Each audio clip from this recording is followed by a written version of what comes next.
नमस्कार दोस्तों, स्वागत है एक बार फिर से आपका अपने प्यारे से परिवार विज्ञप्ति पीसीएस पर। देखिए, हमने पिछली क्लास में बायोलॉजिकल क्लासिफिकेशन समझा था और बहुत आसान भाषा में कोशिश की है समझाने की। वह चैप्टर आप जानते हैं बहुत ही टफ है, ठीक है। लोग उसको स्किप कर देते हैं, क्यों? क्योंकि उसको व्यवहारिक तरीके से समझने की कोशिश नहीं करते हैं। इसी तरीके से आज का वीडियो जो रहेगा वह सेल्स पर रहेगा। कोशिकाओं के बारे में इस वीडियो में हम देखेंगे। अगला जो वीडियो रहेगा वहां पर हम सेल डिवीजन और टिश्यू के बारे में समझेंगे। तो चलिए शुरू करते हैं सेल्स के बारे में। पहले तो यह जान लीजिए, कोशिका से संबंधित जितने भी फैक्ट आपके एग्जाम में आते हैं उन्हें बहुत ही आसान भाषा में समझने की कोशिश किया कीजिए। क्योंकि हम बुकिश लैंग्वेज में पढ़ते हैं और वैसे ही याद करने की कोशिश करते हैं, उसे अपनी डेली लाइफ से चीजों को जो हम जानते हैं, ठीक है, जिनसे हम रूबरू होते हैं, वहां से कनेक्ट नहीं करेंगे तब तक हम याद नहीं रख पाएंगे। तो इस वीडियो में आज यह कोशिश की जाएगी कि चीजों को बहुत आसान तरीके से आप तक डिलीवर किया जा सके। और यह पीडीएफ अगर चाहिए आपको, देखो क्वालिटी कंटेंट दिया जा रहा है, क्वालिटी कंटेंट के साथ साथ वह चीजें आपको याद भी कराई जा रही हैं। तो वीडियो और पीडीएफ दोनों को साथ रख के आपको यूज करना है इनका बहुत अच्छे से, तभी आप इसका प्रोडक्टिव और 100% यूज कर पाओगे। आज का वीडियो शुरू करते हैं। और पीडीएफ जाना पहले टेलीग्राम चैनल से आप इसको डाउनलोड कर लीजिएगा और फिर आप वीडियो देखिएगा। तो कोशिका के बारे में आपको पीछे थोड़ा सा शॉर्ट्स में बताया गया था, जब आपको प्रोकैरियोटिक और यूकैरियोटिक कोशिकाएं समझाई गई थी। ध्यान आया आपको? प्रोकैरियोटिक और यूकैरियोटिक कोशिकाएं बताई थी। वहां बोला था भाई प्रोकैरियोटिक में केंद्रक का विकास नहीं हुआ होगा और यूकैरियोटिक में आपका केंद्रक विकसित हो चुका होगा। आज हम समझेंगे भाई आगे इसको थोड़ा डिटेल से, और बेसिकली हम यूकैरियोटिक कोशिकाओं का अध्ययन करने जा रहे हैं इसमें बहुत अच्छे से। अब आगे बात करते हैं कि यह जो फिगर बना हुआ है इसको कैसे समझना है। देखो, जब माइक्रोस्कोप की खोज हुई, सूक्ष्मदर्शी जिसके माध्यम से हम छोटी छोटी चीजों को बड़ा करके देखते हैं, उसके आधार पर हमने एक सेल को लिया, जंतु की, किसी भी जंतु की, मान लीजिए मानव की सेल को हमने ले लिया, दूसरी हमने किसी प्लांट की सेल को ले लिया। एक सेल उठाई, ना जाने सैकड़ों असंख्य आपकी जो सेल्स हैं आपके शरीर में मौजूद हैं, किसी भी जंतु के और पादप के भी। एक सेल को हमने क्या किया? जूम किया। अब हम इसको जूम कर रहे हैं। जूम करने के बाद हमें दिखा कि इसके अंदर जो भी ऑर्गन्स हैं सेल्स के भीतर, ठीक है, उन्हें एक एक करके उनके कार्यों की स्टडी करेंगे और देखेंगे आखिर वो कहां पर मौजूद हैं। तो यहां फिगर से पहले हम समझ लेंगे कि सारे जितने भी ऑर्गन्स हैं, सेल ऑर्गन्स, जिसे हम कोशिकांग बोलते हैं, ठीक है। बुकिश लैंग्वेज में भी देखो नाम साथ साथ सुनते चलना तो आसान होगा, लेकिन समझना यहां पर अपनी व्यवहारिक भाषा से ही होता है।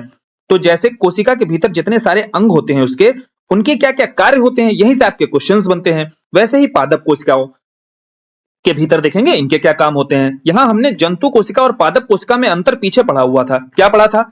एक तो हमने देखा था कि पादप कोशिका में जो सेल होती है, इसके बाहर की जो वॉल होती है, जिसे हम क्या बोलते थे? कोशिका भित्ति। यह कोशिका भित्ति हमारी जंतु कोशिका में नहीं मौजूद है। तो यहां भी हमें दिख रहा है भाई सेल वॉल। यह किनारे किनारे आपको दिख रहा होगा डार्क कलर की जो ब्लैक ब्लैक बनी हुई है, यह क्या है? सेल वॉल है ना? सेल के चारों ओर वॉल। क्लियर हुआ? दूसरा क्या था? दूसरा था क्लोरोप्लास्ट। भाई यही क्लोरोप्लास्ट था जिसके कारण यह जो पादप होते हैं, पौधे होते हैं, ये क्या होते हैं? स्वपोषी होते हैं। और जंतु जो होते हैं अपना भोजन नहीं बना पाते हैं, तो उसका रीजन यही क्लोरोप्लास्ट था।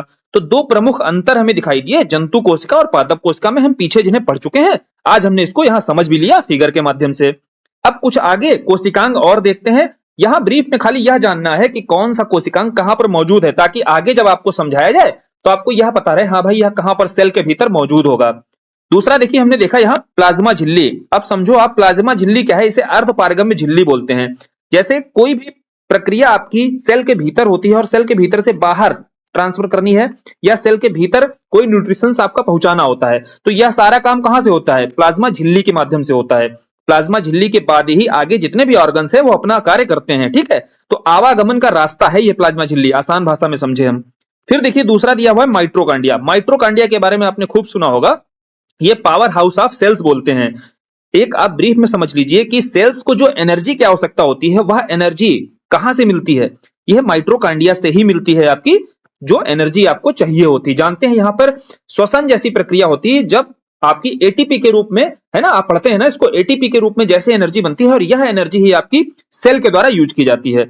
और जिस सेल के द्वारा ज्यादा एनर्जी की जिस सेल को आवश्यकता होगी, वहां माइटोकॉन्ड्रिया की संख्या अधिक होगी। एग्जाम्पल के तौर पर आप समझिए, मसल्स वगैरह आप बनाते हो ना, जैसे आप यूज करिए, जैसे आप बोल रहे हैं इस समय, मैं बहुत ज्यादा बोल रहा हूं, ठीक, इस समय तो मेरे जो माउथ में आप समझिए सेल्स मौजूद होंगी, इनको एनर्जी की ज्यादा आवश्यकता होगी, ठीक है। मान लीजिए मैं ज्यादा काम करता हूं, यहां से बोलता ज्यादा हूं, तो मेरे यहां पर जो है माउथ पर आपकी जो सेल्स होंगी, यह माइटोकॉन्ड्रिया यहां पर बहुत ज्यादा मौजूद होगी इनकी संख्या, और जिसका यूज कम होगा वहां पर आपकी माइटोकॉन्ड्रिया की संख्या कम होगी। तो यहां से एक छोटा छोटा हमें केवल यहाँ समझना है, इतना बेसिक सा समझ लेना है कि सारे ऑर्गन्स का यूज क्या होता है। फिर आगे डिटेल में अभी आगे हम करेंगे इसको कि एक एक ऑर्गन पर देखेंगे क्वेश्चंस कैसे बनाए गए हैं। अब सेंट्रोसोम अगला दिख रहा है हमें भाई सेल के अंदर। तो सेंट्रोसोम का जो काम होता है, यह समझिए सेल का जो डिवीजन होता है।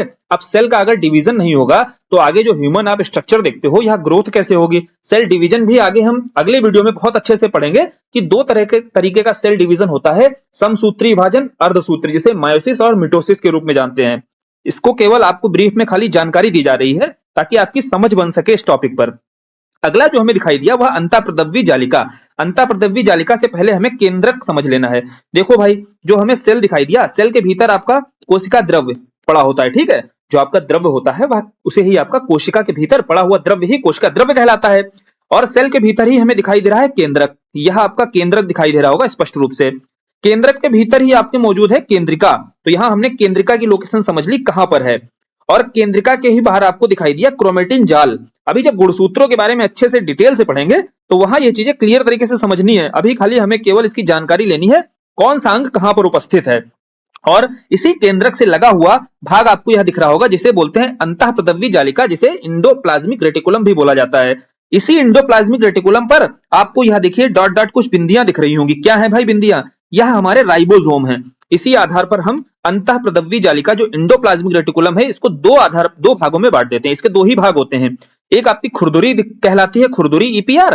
दूसरी आपकी कहलाती है चिकनी ईपीआर। यह जो दिख रही होगी आपकी चिकनी ईपीआर है। चिकनी बेसिकली होती है जहां पर आपके राइबोसोम के कण नहीं मौजूद होंगे, इनकी सतह पर चिपके हुए नहीं होते हैं, वह चिकनी रहती है। और जो खुरदुरी होती है उस पर आपके राइबोसोम के कण मौजूद होते हैं। तो यह ऑर्गन हमें समझ में आ गए इंडोप्लाज्मिक रेटिकुलम के। अगला ऑर्गन है आपका लाइसोसोम। तो लाइसोसोम आप अभी डिटेल से समझेंगे कि लाइसोसोम आखिर काम क्या करता है, ठीक है। कहां इसका निर्माण हो रहा है और आखिर इसका कार्य क्या है। कुछ चीजें आपने सुन रखी होती हैं कि लाइसोसोम को आत्महत्या की थैली कहते हैं। अभी समझेंगे अच्छे से इसको कि क्यों भाई आत्महत्या की थैली बोली जाती है। फिर राइबोसोम, देखो प्रोटीन वगैरह के लिए आप जानते हैं संश्लेषण का जो भी काम किया जाता है वह इस राइबोसोम के द्वारा। और राइबोसोम कहां पर स्थित है? एक तो राइबोसोम आपका देखो इंडोप्लाज्मिक रेटिकुलम के ऊपर चिपका हुआ होता है, ठीक है। दूसरा देखो कोशिका द्रव में भी कुछ पड़ा हुआ राइबोसोम कहीं कहीं पर देखो मिल जाएगा। तो इस तरीके से आपका राइबोसोम सेल्स में कहां पर स्थित है यह समझ में आ गया। अगला देखते हैं हम ऑर्गन गोल्जी काय। गोल्जी काय देखो, अभी गोल्जी काय को बहुत अच्छे से समझेंगे, बेसिक से तरीके से समझिए। तो इसको एनर्जी का ट्रांसफर, जैसे एनर्जी का ट्रांसफर कहीं भी करना होता है, मान लीजिए माउथ की सेल्स में एनर्जी कम हो रही है, अब कहीं और से एनर्जी चाहिए, किसी दूसरी सेल के माध्यम से जो ट्रांसफर की जाएगी, पहुंचाई जाती है एनर्जी, वैसी गोल्जी काय के माध्यम से ही पहुंचाई जाती है। और अच्छे से भी आगे हम समझेंगे गोल्जी काय के बारे में जब पढ़ेंगे। रसधानी देखो क्या होता है, रसधानी को यहीं पर समझ लेते हैं। यहाँ आपको रिक्तिका दिख रहा होगा ना, केंद्रिका हम पीछे समझ चुके हैं, रिक्तिका को ही रसधानी भी बोल देते हैं। वैक्यूल, वैक्यूल देखिए पादप जो होता है उसका वैक्यूल थोड़ा बड़ा होता है, और जो मानव में या जंतुओं में जो आपकी सेल्स होती हैं उसमें जो वैक्यूल पाया जाता है वह थोड़ा सा छोटा होता है। देखो वैक्यूल में आप साधारण सी भाषा में समझो तो वैक्यूल में जो जल होता है यह संग्रह रहता है, यानी कि जो पानी रहता है, कलेक्ट रहता है आपकी बॉडी में, वो सेल्स में कहां पर होता है? तो आपके रसधानी में ही आपका कलेक्ट रहता है।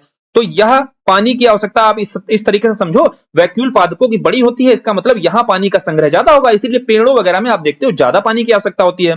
मानव में जो पानी होता है वो मोस्टली कहां पर रुका होता है हमारे शरीर में? तो इसी वैक्यूल में मौजूद होता है। बेसिक सी समझ हो गई आपको। एक एक जो आपने टर्म पढ़ा हुआ, सेंट्रोसोम, माइटोकॉन्ड्रिया, एपीआर, लाइसोसोम, इसको हमने इतना आसान भाषा में तोड़कर समझा है।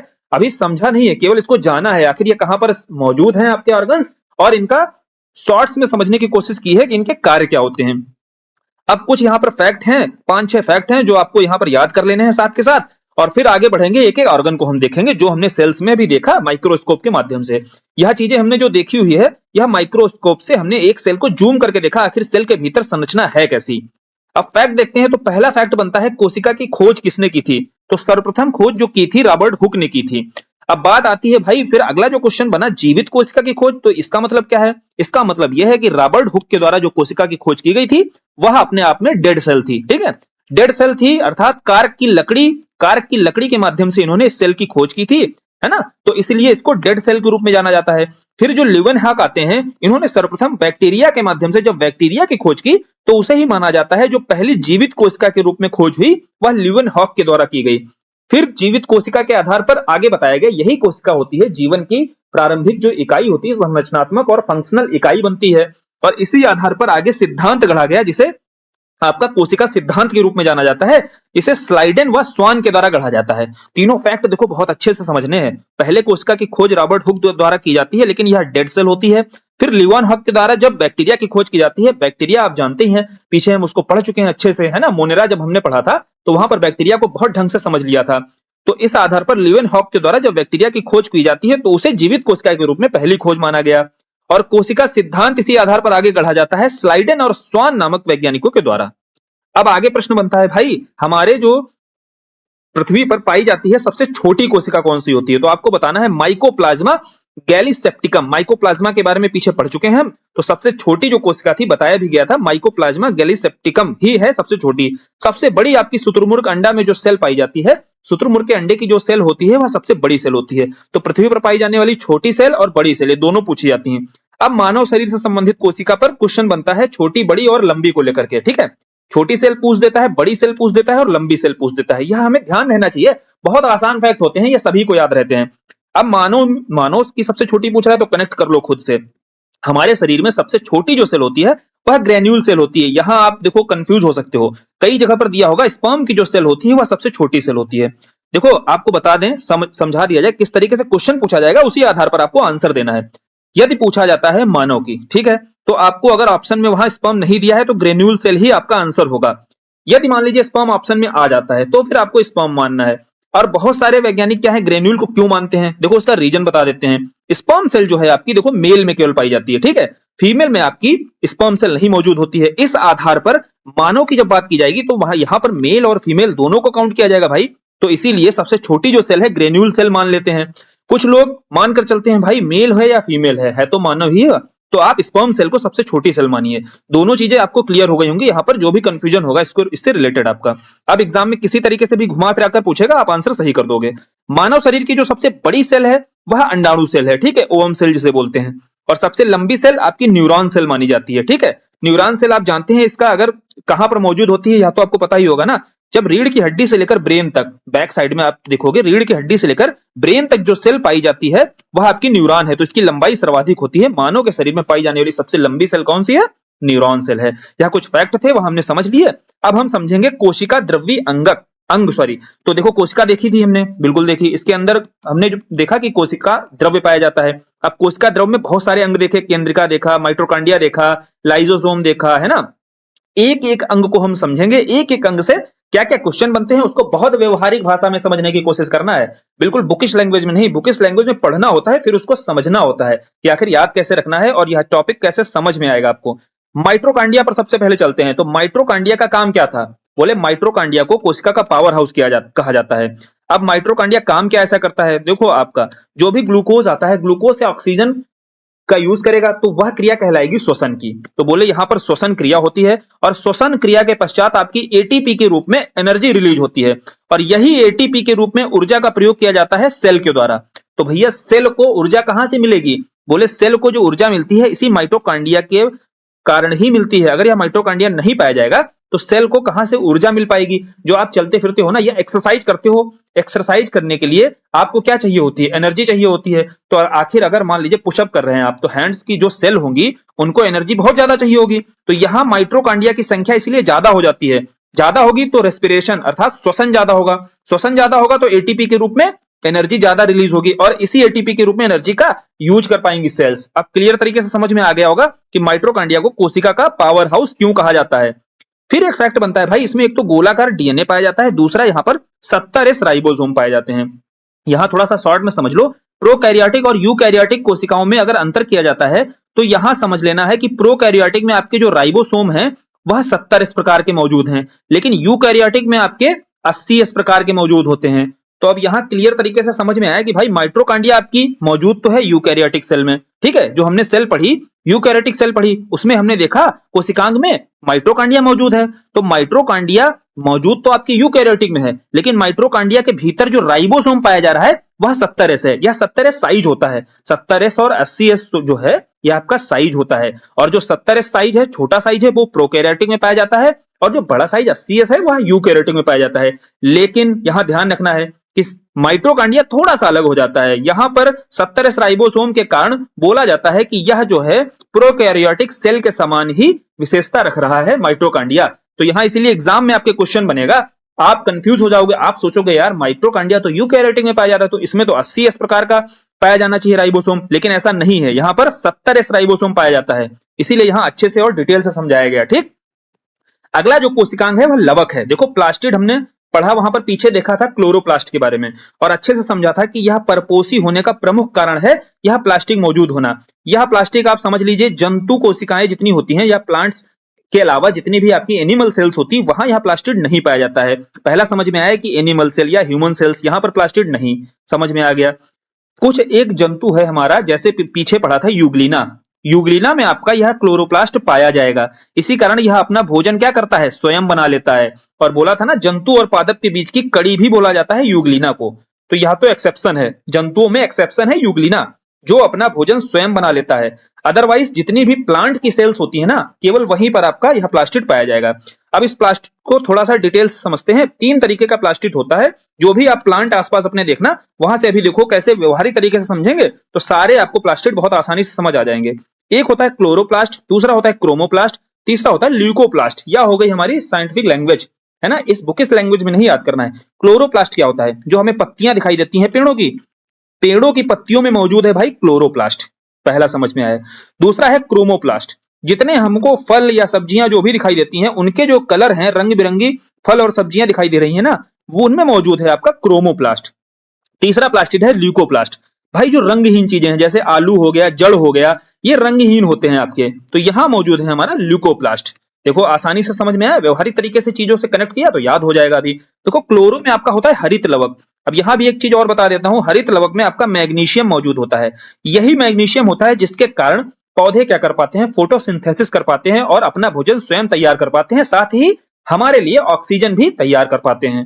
तो यह हरित लवक ही मौजूद होता है जिसमें आपका क्लोरोफिल मौजूद होता है, यह समझ लिया हमने अच्छे से। और दूसरा, अगर कोई धातु मैग्नीशियम पूछता है तो याद रखना, आपको बताना है कि मैग्नीशियम धातु भी मौजूद होती है, जिस कारण यह फोटोसिंथेसिस करते हैं। और यह बेसिकली होता कहां पर है, यह जो पेड़ों में हरी हरी पत्तियां दिखाई देती है ना, यहीं पर आपका फोटोसिंथेसिस होता है। प्रश्न यहां पूछा जाता है, प्रकाश संश्लेषण की क्रिया पौधों में कहां पर होती है, तो बताना है आपको पत्तियों पर होती है। पत्तियों में क्यों होती है, क्योंकि वहां मौजूद है क्लोरोप्लास्ट, क्लोरोप्लास्ट में मौजूद है क्लोरोफिल, और इसी कारण से साथ ही यहां मौजूद है मैग्नीशियम, यही कारण है प्रकाश संश्लेषण पत्तियों में होता है।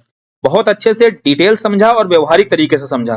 क्रोमोप्लास्ट आ गया भाई। क्रोमो का मतलब क्या होता है, अगर हमें क्रोमो का मतलब पता है, क्रोमो का मतलब होता है वर्ण, वर्ण अर्थात रंग। कहने का मतलब है पादपों में हम देखेंगे अलग अलग उनके पदार्थ देखेंगे और उनके जो रंग होते हैं उनका प्रमुख कारण होता है यही लवक, ठीक है, यही जो पिगमेंट मौजूद होता है, जिसे इंग्लिश में पिगमेंट बोलते हैं। तो इस पिगमेंट के कारण यह पादप कुछ देखेंगे हम पदार्थ, जिनके क्वेश्चंस आपके एग्जाम में बनते रहते हैं कि किस पिगमेंट के कारण इसका रंग जो है, जैसे सेब का रंग जो है आपका लाल, टमाटर आपका लाल क्यों होता है, पपीता आखिर ऐसा नारंगी कलर का क्यों होता है, गाजर का कलर, हल्दी का कलर, यह पूछा जाता है भाई। सेब के रंग का प्रमुख कारण क्या है, टमाटर के रंग का प्रमुख कारण क्या है, ऐसे क्वेश्चन आप एग्जाम में देखते होंगे। आज इसको साथ साथ याद कर लेंगे। कारण क्या समझ में आया, इसमें मौजूद क्रोमोप्लास्ट अर्थात प्लांट में आपका जो क्रोमोप्लास्ट मौजूद है, यही कारण होता है इनके रंग का। और याद करना देखो कितना आसान है। अभी सेब, सेब जो है आपका एंथोसाइनिन पिगमेंट के कारण, A stand for apple and also A stand for anthocyanin, याद हो गया। तो अब कभी भी आपको मारने को आता है एप्पल से मारना है एंथोसाइनिन को। टमाटर, देखो टमाटर में जो आपका वर्णक होता है, पिगमेंट होता है, लाइकोपाइनिन होता है। आप यह जानते हो कि टमाटर जो होता है बहुत कम लोग लाइक करते हैं, ठीक है, बहुत कम लोग टमाटर लाइक करते हैं, हर किसी को पसंद नहीं होता है, ठीक है, यह तो आप देखते होंगे आसपास। तो टमाटर लाइक से आपने कनेक्ट किया, लाइक नहीं करते हैं तो लाइकोपिन, तो टमाटर का आपका पिगमेंट कौन सा है, लाइकोपिन है। पपीता, देखो पपीता को आसान कैसे है याद करना, पहले पपीता जान लो, इसका वर्णक कौन सा है, कैरिका ज़ैंथिन होता है। तो पपीता, आप इतने सारे फल या सब्जियां देख रहे हो, उसमें पपीता सबसे बड़ा है, तो पपीता को आप बताओगे कैरी करना इसको आसान नहीं है, बताया आपने, आपने बोला यार हम इतने सारे फल देख रहे हैं, इसमें पपीता कैरी करना बहुत टफ है, तो कैरी से हमने याद कर लिया इसको कैरिका ज़ैंथिन, ठीक है। पपीता का आपका पिगमेंट कौन सा हो जाएगा, कैरिका ज़ैंथिन, और पपीता के सामने डैश करके लिख देना है आपको कैरी, जब भी नोट्स पर लिखिएगा तो चीजें आपको याद बनी रहेंगी। A stand for anthocyanin and A also stand for apple. टमाटर लाइक नहीं करते हैं लोग, तो लाइकोपिन। पपीता आपका हो गया कैरिका ज़ैंथिन। कैरेट का कैरोटीन बहुत आसान है यार, कैरेट, कैरेट का मतलब ही क्या होता है, कैरेट का मतलब होता है गाजर, और उसी से आपका नाम आ जाएगा कैरोटीन। हल्दी आप याद कर लेना यार, हल्दी को आपको ज़ैंथोफिल बोलते हैं, ठीक है। हल्दी आपका पिगमेंट किस कारण से हल्दी पीली होती है, ज़ैंथोफिल के कारण। अगला कौन सा था भाई? ल्यूकोप्लास्ट था। ल्यूकोप्लास्ट को आपका अवर्णी लवक भी बोला जाता है। देखो जड़ या भूमिगत तनों में जहां फोटोसिंथेसिस नहीं हो पाएगा, मोटा मोटा समझ लो, वहां अवर्णी लवक ही मौजूद होगा। तो यही प्लास्टिड होता, सॉरी यही यहाँ प्लास्टिड होता है जो आपका अवर्णी लवक, जिसके कारण ही यह रंगहीन रहती है। जड़ है आपका, भूमिगत तना जैसे आलू वगैरह हो गया, इन सब में आप देखोगे तो ल्यूकोप्लास्ट के कारण ही यह मौजूद है। ऐसा चलिए, अब आपको प्लास्टिड बहुत अच्छे से समझ आ गया होगा। जितने क्वेश्चंस आपके एग्जाम में बनते हैं इससे बाहर नहीं जाएंगे। फिर देखते हैं अंतःप्रदव्य जालिका। अंतःप्रदव्य जालिका हमने बहुत अच्छे से समझा था जब केंद्रक देखा था। केंद्रक से ही लगे हुए आपको संरचना दिखाई दी थी सेल के भीतर, इस तरीके से अंतःप्रदव्य जालिका की। कुछ आपको दिखा होगा अंतःप्रदव्य जालिका के ऊपर राइबोसोम मौजूद होते हैं जिन्हें खुरदुरी बोलते हैं, समझ में आया? और कुछ आपके बिना राइबोसोम की रहती हैं, ईपीआर आपकी, वह होती है आपकी चिकनी, इंडोप्लाज्मिक रेटिकुलम। तो इस तरीके से दो आधार पर देखो यहाँ विभाजन भी किया गया है।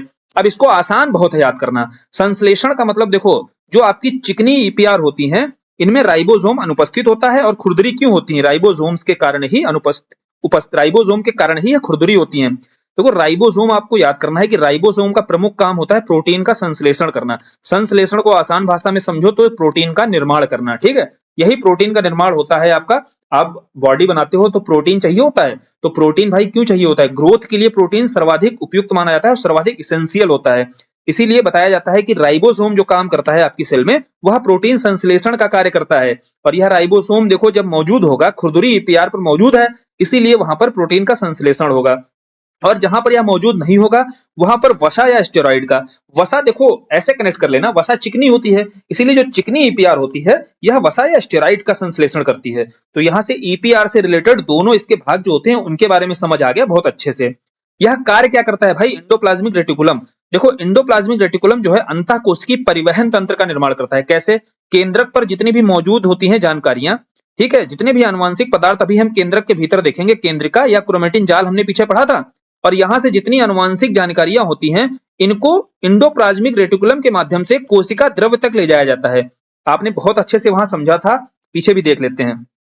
यह देखिए आपकी मौजूद है केंद्रिका, केंद्रक मौजूद है, इसके बाहर आपके इंडोप्लाज्मिक रेटिकुलम, और यहाँ पर अनुवांशिक जितने भी पदार्थ होते हैं इन्हें इंडोप्लाज्मिक रेटिकुलम कहाँ फैला देता है? इस कोशिका द्रव्य में फैला देता है। यहां समझ में आ गया होगा इसको बहुत अच्छे से कि इंडोप्लाज्मिक रेटिकुलम का कार्य क्या होता है। आगे बढ़ते हैं तो अगला देखो जो आपका ऑर्गन है वह है गोल्जी काय। गोल्जी काय जिसे गोल्जी बॉडी भी बोलते हैं, और यही काम अगर पौधों में, पादपों में बोला जाए तो यह काम करता है डिक्टियोसेम।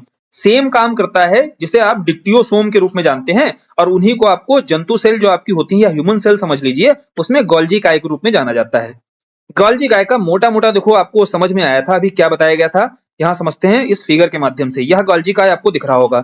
गोल्जी काय काम क्या कर रहा है? यह जितने भी आपके मैक्रोमोलिक्यूल्स हैं, अर्थात प्रोटीन का संश्लेषण हुआ, वसा का संश्लेषण हुआ, आपने इंडोप्लाज्मिक रेटिकुलम तक देख लिया, प्रोटीन भी बना भाई, वसा भी बना, कार्बोहाइड्रेट जो भी है बन रहा है, उसको आपका स्टोर रखता है, पैकेजिंग करता है उसकी कौन? यही गोल्जी काय।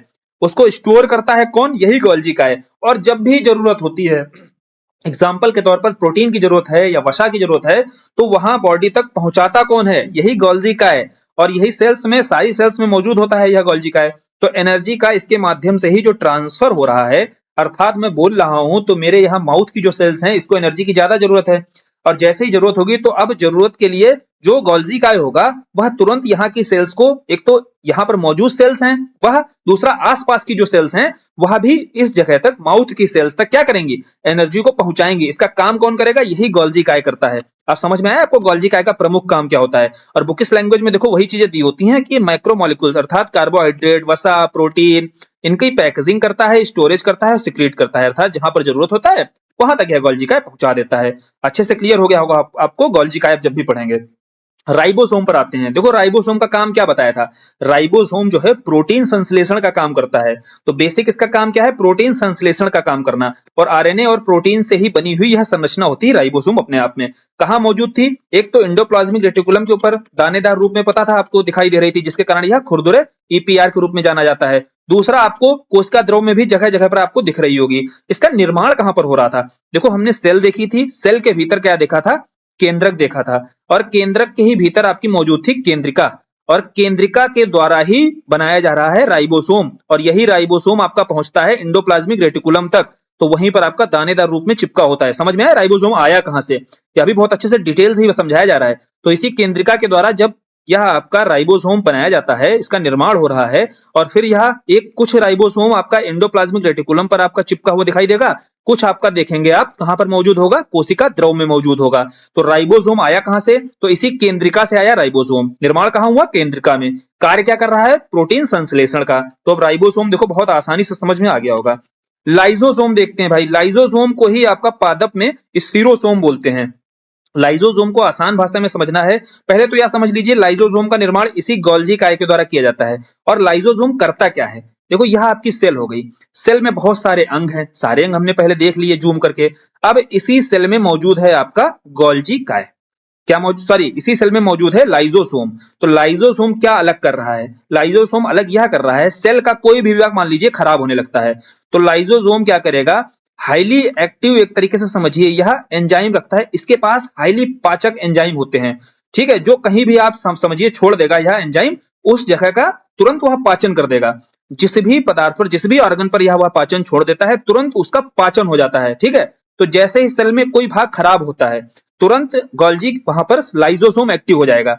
सेल में मान लीजिए कोई भाग खराब हुआ, यहां गोल्जी काय मौजूद था, तो तुरंत वह वहां पर एंजाइम छोड़ेगा, एंजाइम छोड़कर उस खराब जो सेल का भाग होगा उसे तुरंत पाचन करेगा और स्वस्थ कर देगा। यह काम बेसिकली करता है लाइजोसोम। लेकिन मान के चलिए सेल का अधिकांश भाग खराब होने लगता है, तो गोल्जी, यही लाइजोसोम, सेल का यदि अधिकांश भाग खराब होने लगेगा तो लाइजोसोम बोलेगा अब यार क्या किया जाए, अब यह अपने अंदर के जो एंजाइम, पाचक एंजाइम होता है उसे फैला देगा, फैलाकर क्या करेगा, खुद ही विस्फोट हो जाएगा, मतलब आत्महत्या कर लेता है अपनी।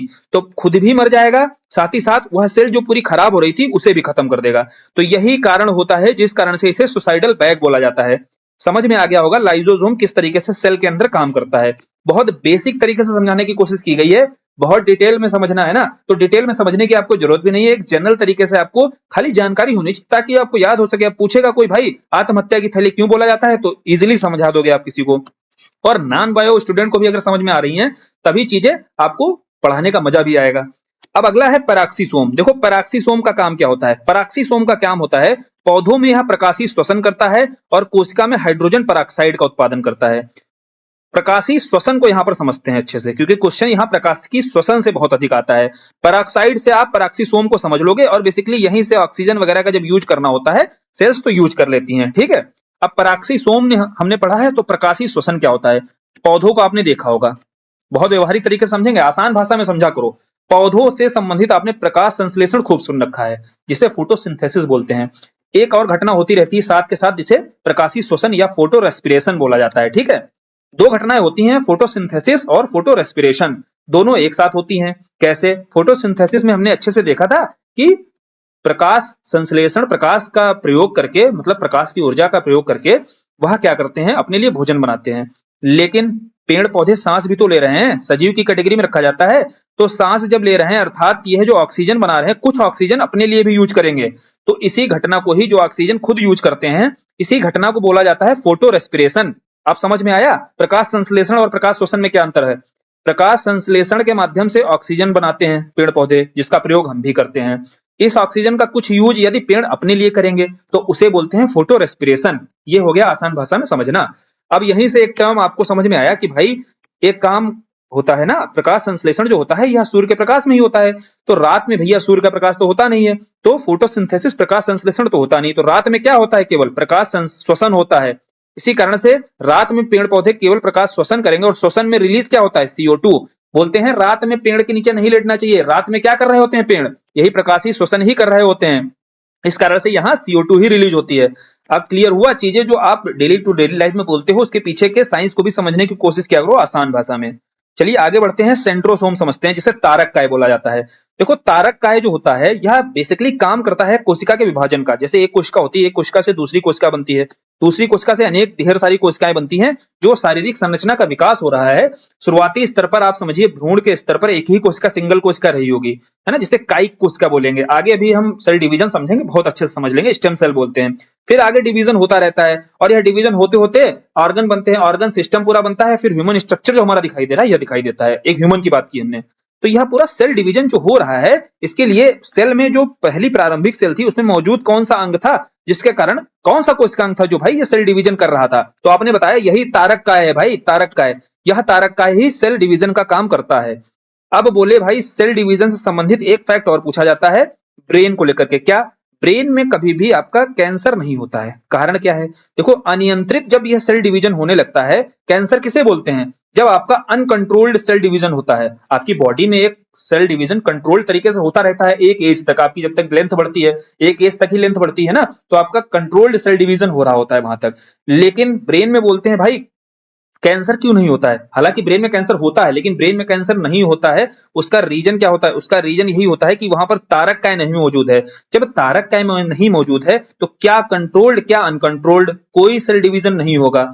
यही रीजन एक और होता है कि ब्रेन की जब भी सर्जरी की जाती है तो रिकवरी बहुत स्लो होती है, क्योंकि वहां पर डिवीजन बहुत ही स्लो होता ही नहीं है। 10% आपकी समझिए, आपकी 10% के रूप में ग्रेन्यूल सेल करके पाई जाती हैं, जो आपकी सेल डिवीजन कराती हैं, जिस कारण आपका ब्रेन कैंसर होने का एक खतरा होता है मामूली सा। इसलिए कभी कभार देखते होंगे आप ब्रेन कैंसर हो भी जाता है लोगों को, लेकिन 90 to 95% समझिए ब्रेन कैंसर पॉसिबल नहीं है। कारण क्या है? यही तारक काय है। तारक काय जब होता ही नहीं है वहां सेल्स में, जो ब्रेन की सेल्स होती है उसमें तारक काय होता ही नहीं है। तारक काय नहीं होने के कारण वहां कैंसर के चांसेस नहीं होते हैं। अब बात आती कि भाई सेल डिवीजन सबसे तेज कहां होता है, यह भी पूछा जाता है। तो लीवर की जो सेल्स होती हैं वहां सेल डिवीजन बहुत तेज होता है, इसीलिए रिकवरी उसकी बहुत तेज होती है। देखो समझ में आया, सारी चीजें आप जानते होगे, लेकिन इसके पीछे के साइंस को समझने की कोशिश नहीं की आपने। आज देखो वो चीजें साथ के साथ कनेक्ट करा के बताई जा रही ताकि आपको याद हो सके इजिली। अगला देखा था हमने केंद्रक। सेल के भीतर ही आपका मौजूद था केंद्रक। केंद्रक की जो खोज की गई वो रॉबर्ट ब्राउन के द्वारा की गई। अब देखते हैं केंद्रक इतना महत्वपूर्ण क्यों है। केंद्रक के बेसिकली 4 भाग होते हैं। इस केंद्रक को भी हमने थोड़ा जूम किया, और केंद्रक के बीच में जो आपके धागा नुमा संरचना दिखाई दे रही थी उसे क्रोमेटिन जालिका बोलते हैं। क्रोमेटिन जालिका पर ही आपका गुणसूत्रों का विकास होता है। इसी क्रोमेटिन जालिका के द्वारा गुणसूत्रों का विकास किया जाता है। आपने गुणसूत्र की संरचना अगर देखी होगी तो के रूप में दिखाई देती है। यह इस तरीके से आपको गुणसूत्रों की संरचना दिखाई देती है। जब भी गुणसूत्र पाए जाएंगे तो हमेशा एक गुणसूत्र आपका देखिए यह हो गया, दूसरा गुणसूत्र यह हो गया, दोनों आपके देखो जोड़े के रूप में दिखाई देंगे गुणसूत्र। अब गुणसूत्र आपके जोड़े के रूप में रहते हैं, इसीलिए मानव में जो गुणसूत्र हैं आपके 46 हैं, लेकिन बोले कैसे जाते हैं? हमेशा बताया जाएगा 23 जोड़े। क्यों बोला जाता है? क्योंकि गुणसूत्र आपने बताया कि हमेशा संरचना जो इनकी दिखाई देती है जोड़ों के रूप में दिखाई देती है, इसीलिए गुणसूत्रों की संख्या मानव के भीतर 23 जोड़े के रूप में बताया जाता है। तो मानव में गुणसूत्र कितने पाए जाते हैं? 23 जोड़े। और प्लाज्मा झिल्ली जैसे थी ना वहां पर, वैसे केंद्रक के चारों ओर जो झिल्ली पाई जाती है उसे न्यूक्लियर मेम्ब्रेन्स बोलते हैं। बहुत आसान है। और भीतर जो द्रव्य भरा होता है उसे केंद्रक द्रव्य बोलते हैं। और केंद्रक के भीतर ही आपकी केंद्रिका मौजूद होती है। यह केंद्रिका हमने पीछे पढ़ा, राइबोसोम का जो निर्माण होता है वह इसी केंद्रिका के द्वारा किया जाता है। यहां समझिए आरआरएनए का जो संश्लेषण स्थल है, आरआरएनए अभी हम आरएनए के 3 प्रकार देखेंगे, वहां हम राइबोसोमल आरएनए के बारे में पढ़ेंगे। बेसिकली इस केंद्रिका के द्वारा ही आपका राइबोसोम का निर्माण किया जाता था, और यही राइबोसोम आपका प्रोटीन संश्लेषण का काम करेगा। यहाँ क्लियर तरीके से आपको केंद्रिका समझ में आया। यहाँ केंद्रिका के साथ साथ ज्यादा जरूरी है क्रोमेटिन जालिका के बारे में। यह जो क्रोमेटिन जाल आपको दिख रहे हैं धागे नुमा संरचना, यही आपके गुणसूत्र कहलाते हैं। और यह मानव शरीर में गुणसूत्र कितने हैं? यह 23 जोड़ी हैं। जोड़े के रूप में क्यों कहा जाता है इन्हें, यह समझा दिया आपको, उसकी संरचना भी दिखा दी। अब यहां समझते हैं गुणसूत्र के बारे में थोड़ा सा। गुणसूत्र को ही जब आगे जूम करेंगे तो गुणसूत्रों पर ही हमें डीएनए दिखाई देगा, और डीएनए को थोड़ा और जूम करेंगे तो हमें जीन्स दिखाई देगा। ये सारे मौजूद हैं आपके कहां पर? क्रोमेटिन जाल केंद्रक में ही मौजूद हैं। केंद्रक में ही जो क्रोमेटिक जाल है इसको थोड़ा जूम करिए, थोड़ा सा क्रोमेटिन जाल को जूम करेंगे तो हमें यहाँ डीएनए के रूप में स्ट्रक्चर दिखाई देगा, और डीएनए को और थोड़ा जूम करके देखेंगे तो हमें जीन समझ में आएंगे, है ना। खूब कंफ्यूज रहते होगे, आज कंफ्यूजन खत्म हो जाएगा। पहले क्रोमोसोम समझते हैं। क्रोमोसोम में देखो आपका डीएनए मौजूद रहता है। 40% आपका डीएनए रहता है और 60% आपका हिस्टोन प्रोटीन रहता है, जिस कारण से यह जो संरचना मौजूद है, जो बंधे रहते हैं, यह काम कौन कर रहा है? यह हिस्टोन प्रोटीन ही काम कर रहा है, जिस कारण डीएनए आपके एक बंधी संरचना के रूप में दिखाई देते हैं। अब बेसिकली डीएनए का काम क्या होता है या गुणसूत्रों का काम क्या है? गुणसूत्र जो होते हैं अनुवांशिक सूचनाओं को एक पीढ़ी से दूसरी पीढ़ी के लिए उत्तरदायी होते हैं। एक आपने एग्जाम्पल सुना होगा कि जैसे गुणसूत्रों की संख्या आपकी 23 जुड़ी होती है, तो नई सेल जब आप बच्चे की माता और पिता के निषेचन के बाद जब बच्चे की नई सेल बनती है तो वहां पर आप जानते हैं जो अनुवांशिक सूचनाएं आती हैं, क्योंकि पिता के आपके 23 और माता के 23, इस तरीके से आपके देखिए सेल डिवीजन के माध्यम से जो आपके गुणसूत्रों का निर्माण होता है बच्चे के, तो वहां से आपकी अनुवांशिक सूचनाएं आ रही होती हैं। और अनुवांशिक सूचनाओं का प्रमुख कारण क्या होता है? यही गुणसूत्र में मौजूद डीएनए, और डीएनए पे मौजूद आपके जीन्स। ठीक है, एक इकाई के रूप में समझते हैं, जीन्स को समझेंगे तो अच्छे से और क्लियर हो जाएगा। तो गुणसूत्रों में मौजूद डीएनए और डीएनए मौजूद जीन्स, और यह जीन्स जो है हमेशा जब भी कभी भी आप समझिए कोई भी केस कांड होता है तो वहां पर सबसे पहले क्या उठाया जाता है? डीएनए, क्योंकि डीएनए जो है बहुत स्पेसिफिक होता है और डीएनए किसी का अलग अलग, एक व्यक्ति का हमेशा डीएनए कभी भी दो व्यक्तियों का समान नहीं हो सकता है। इसी कारण जब भी क्राइम ब्रांच या कोई भी सीबीआई इंक्वायरी होती है, ठीक है, वो सारे के सारे क्या करते हैं? डीएनए जांच को प्रेफर करते हैं पहले। तो यह डीएनए के बारे में आपने समझा, जब गुणसूत्रों के बारे में समझा, और गुणसूत्रों से हम डीएनए के बारे में समझे, और डीएनए को पहले अब थोड़ा डिटेल से समझ लेते हैं, फिर अच्छे से और समझ में आ जाएगा जीन्स वगैरह के बारे में। जब डीएनए के बारे में पता चला तो डीएनए का पहले फुल फॉर्म समझते हैं क्या होता है। डीएनए का जो फुल फॉर्म है डीऑक्सी राइबो न्यूक्लिक एसिड, अर्थात यहां पर जो 3 भाग में इसको तोड़ना है। जो डीऑक्सी राइबो न्यूक्लिक एसिड है इसे 3 भागों में बांटना है। पहला है आपका नाइट्रोजन क्षार, दूसरा है सुगर, तीसरा है फास्फोरिक एसिड। आप समझते हैं हम न्यूक्लिक अर्थात नाइट्रोजन क्षार के बेस पर बोला गया, एसिड कौन सा है? फास्फोरिक एसिड यहां पर मौजूद है। और जो डीएनए को पहले किस वैज्ञानिक ने खोज की वह समझ लेते हैं। भाई डीएनए की जब खोज की गई तो खोज के आधार पर पता चला यह जो डीएनए है द्विकुंडलित रूप में, यह जो संरचना दिख रही है द्विकुंडलित रूप में दिखाई दी, और यह पता लगाया गया वाटसन और क्रिक के द्वारा। आपके एग्जाम में क्वेश्चन बनता है कि डीएनए की खोज किसने की, तो वाटसन क्रिक ने की, और बेसिकली यह द्विकुंडलित संरचना के रूप में खोज की। यहाँ आपको बॉन्ड दिख रहे होंगे, डबल बॉन्ड और ट्रिपल बॉन्ड के रूप में, जो आपके नाइट्रोजन बेस हैं यह बंधे रहते हैं, और यही नाइट्रोजन बेस के कारण यहाँ जीन्स मौजूद होता है। बेसिकली यह कोडिंग जो कहलाती है, यह कोडिंग ही अपने आप में जीन्स के रूप में जानी जाती है। यहाँ क्लियर तरीके से थोड़ा और अच्छे समझते हैं। यह हमने पीछे देखा था गुणसूत्र, ठीक है, यह गुणसूत्र हैं जो जोड़े के रूप में रहते हैं। मनुष्य में 23 जोड़े आपके गुणसूत्र हो गए, क्लियर तरीके से समझ में आया।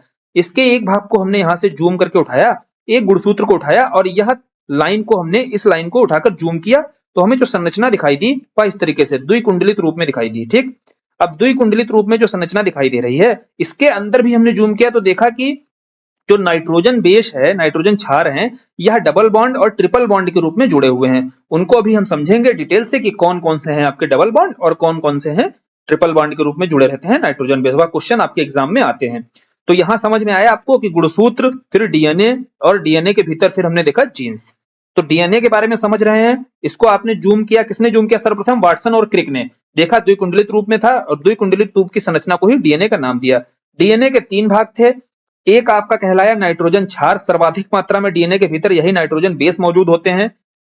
दूसरा आपका सुगर है, तो टू डी मतलब है डाई, जिसको बोलते हैं डाई ऑक्सी राइबोज, यह आपकी शर्करा मौजूद होती है। और फास्फोरिक एसिड, यहीं पर आपका फास्फोरस मौजूद होता है। कभी कभी क्वेश्चन बना देता है कि डीएनए में सर्वाधिक मात्रा में पाया जाने वाला तत्व कौन सा है, तो तत्व आ जाएगा आपका तो फास्फोरस हो जाएगा।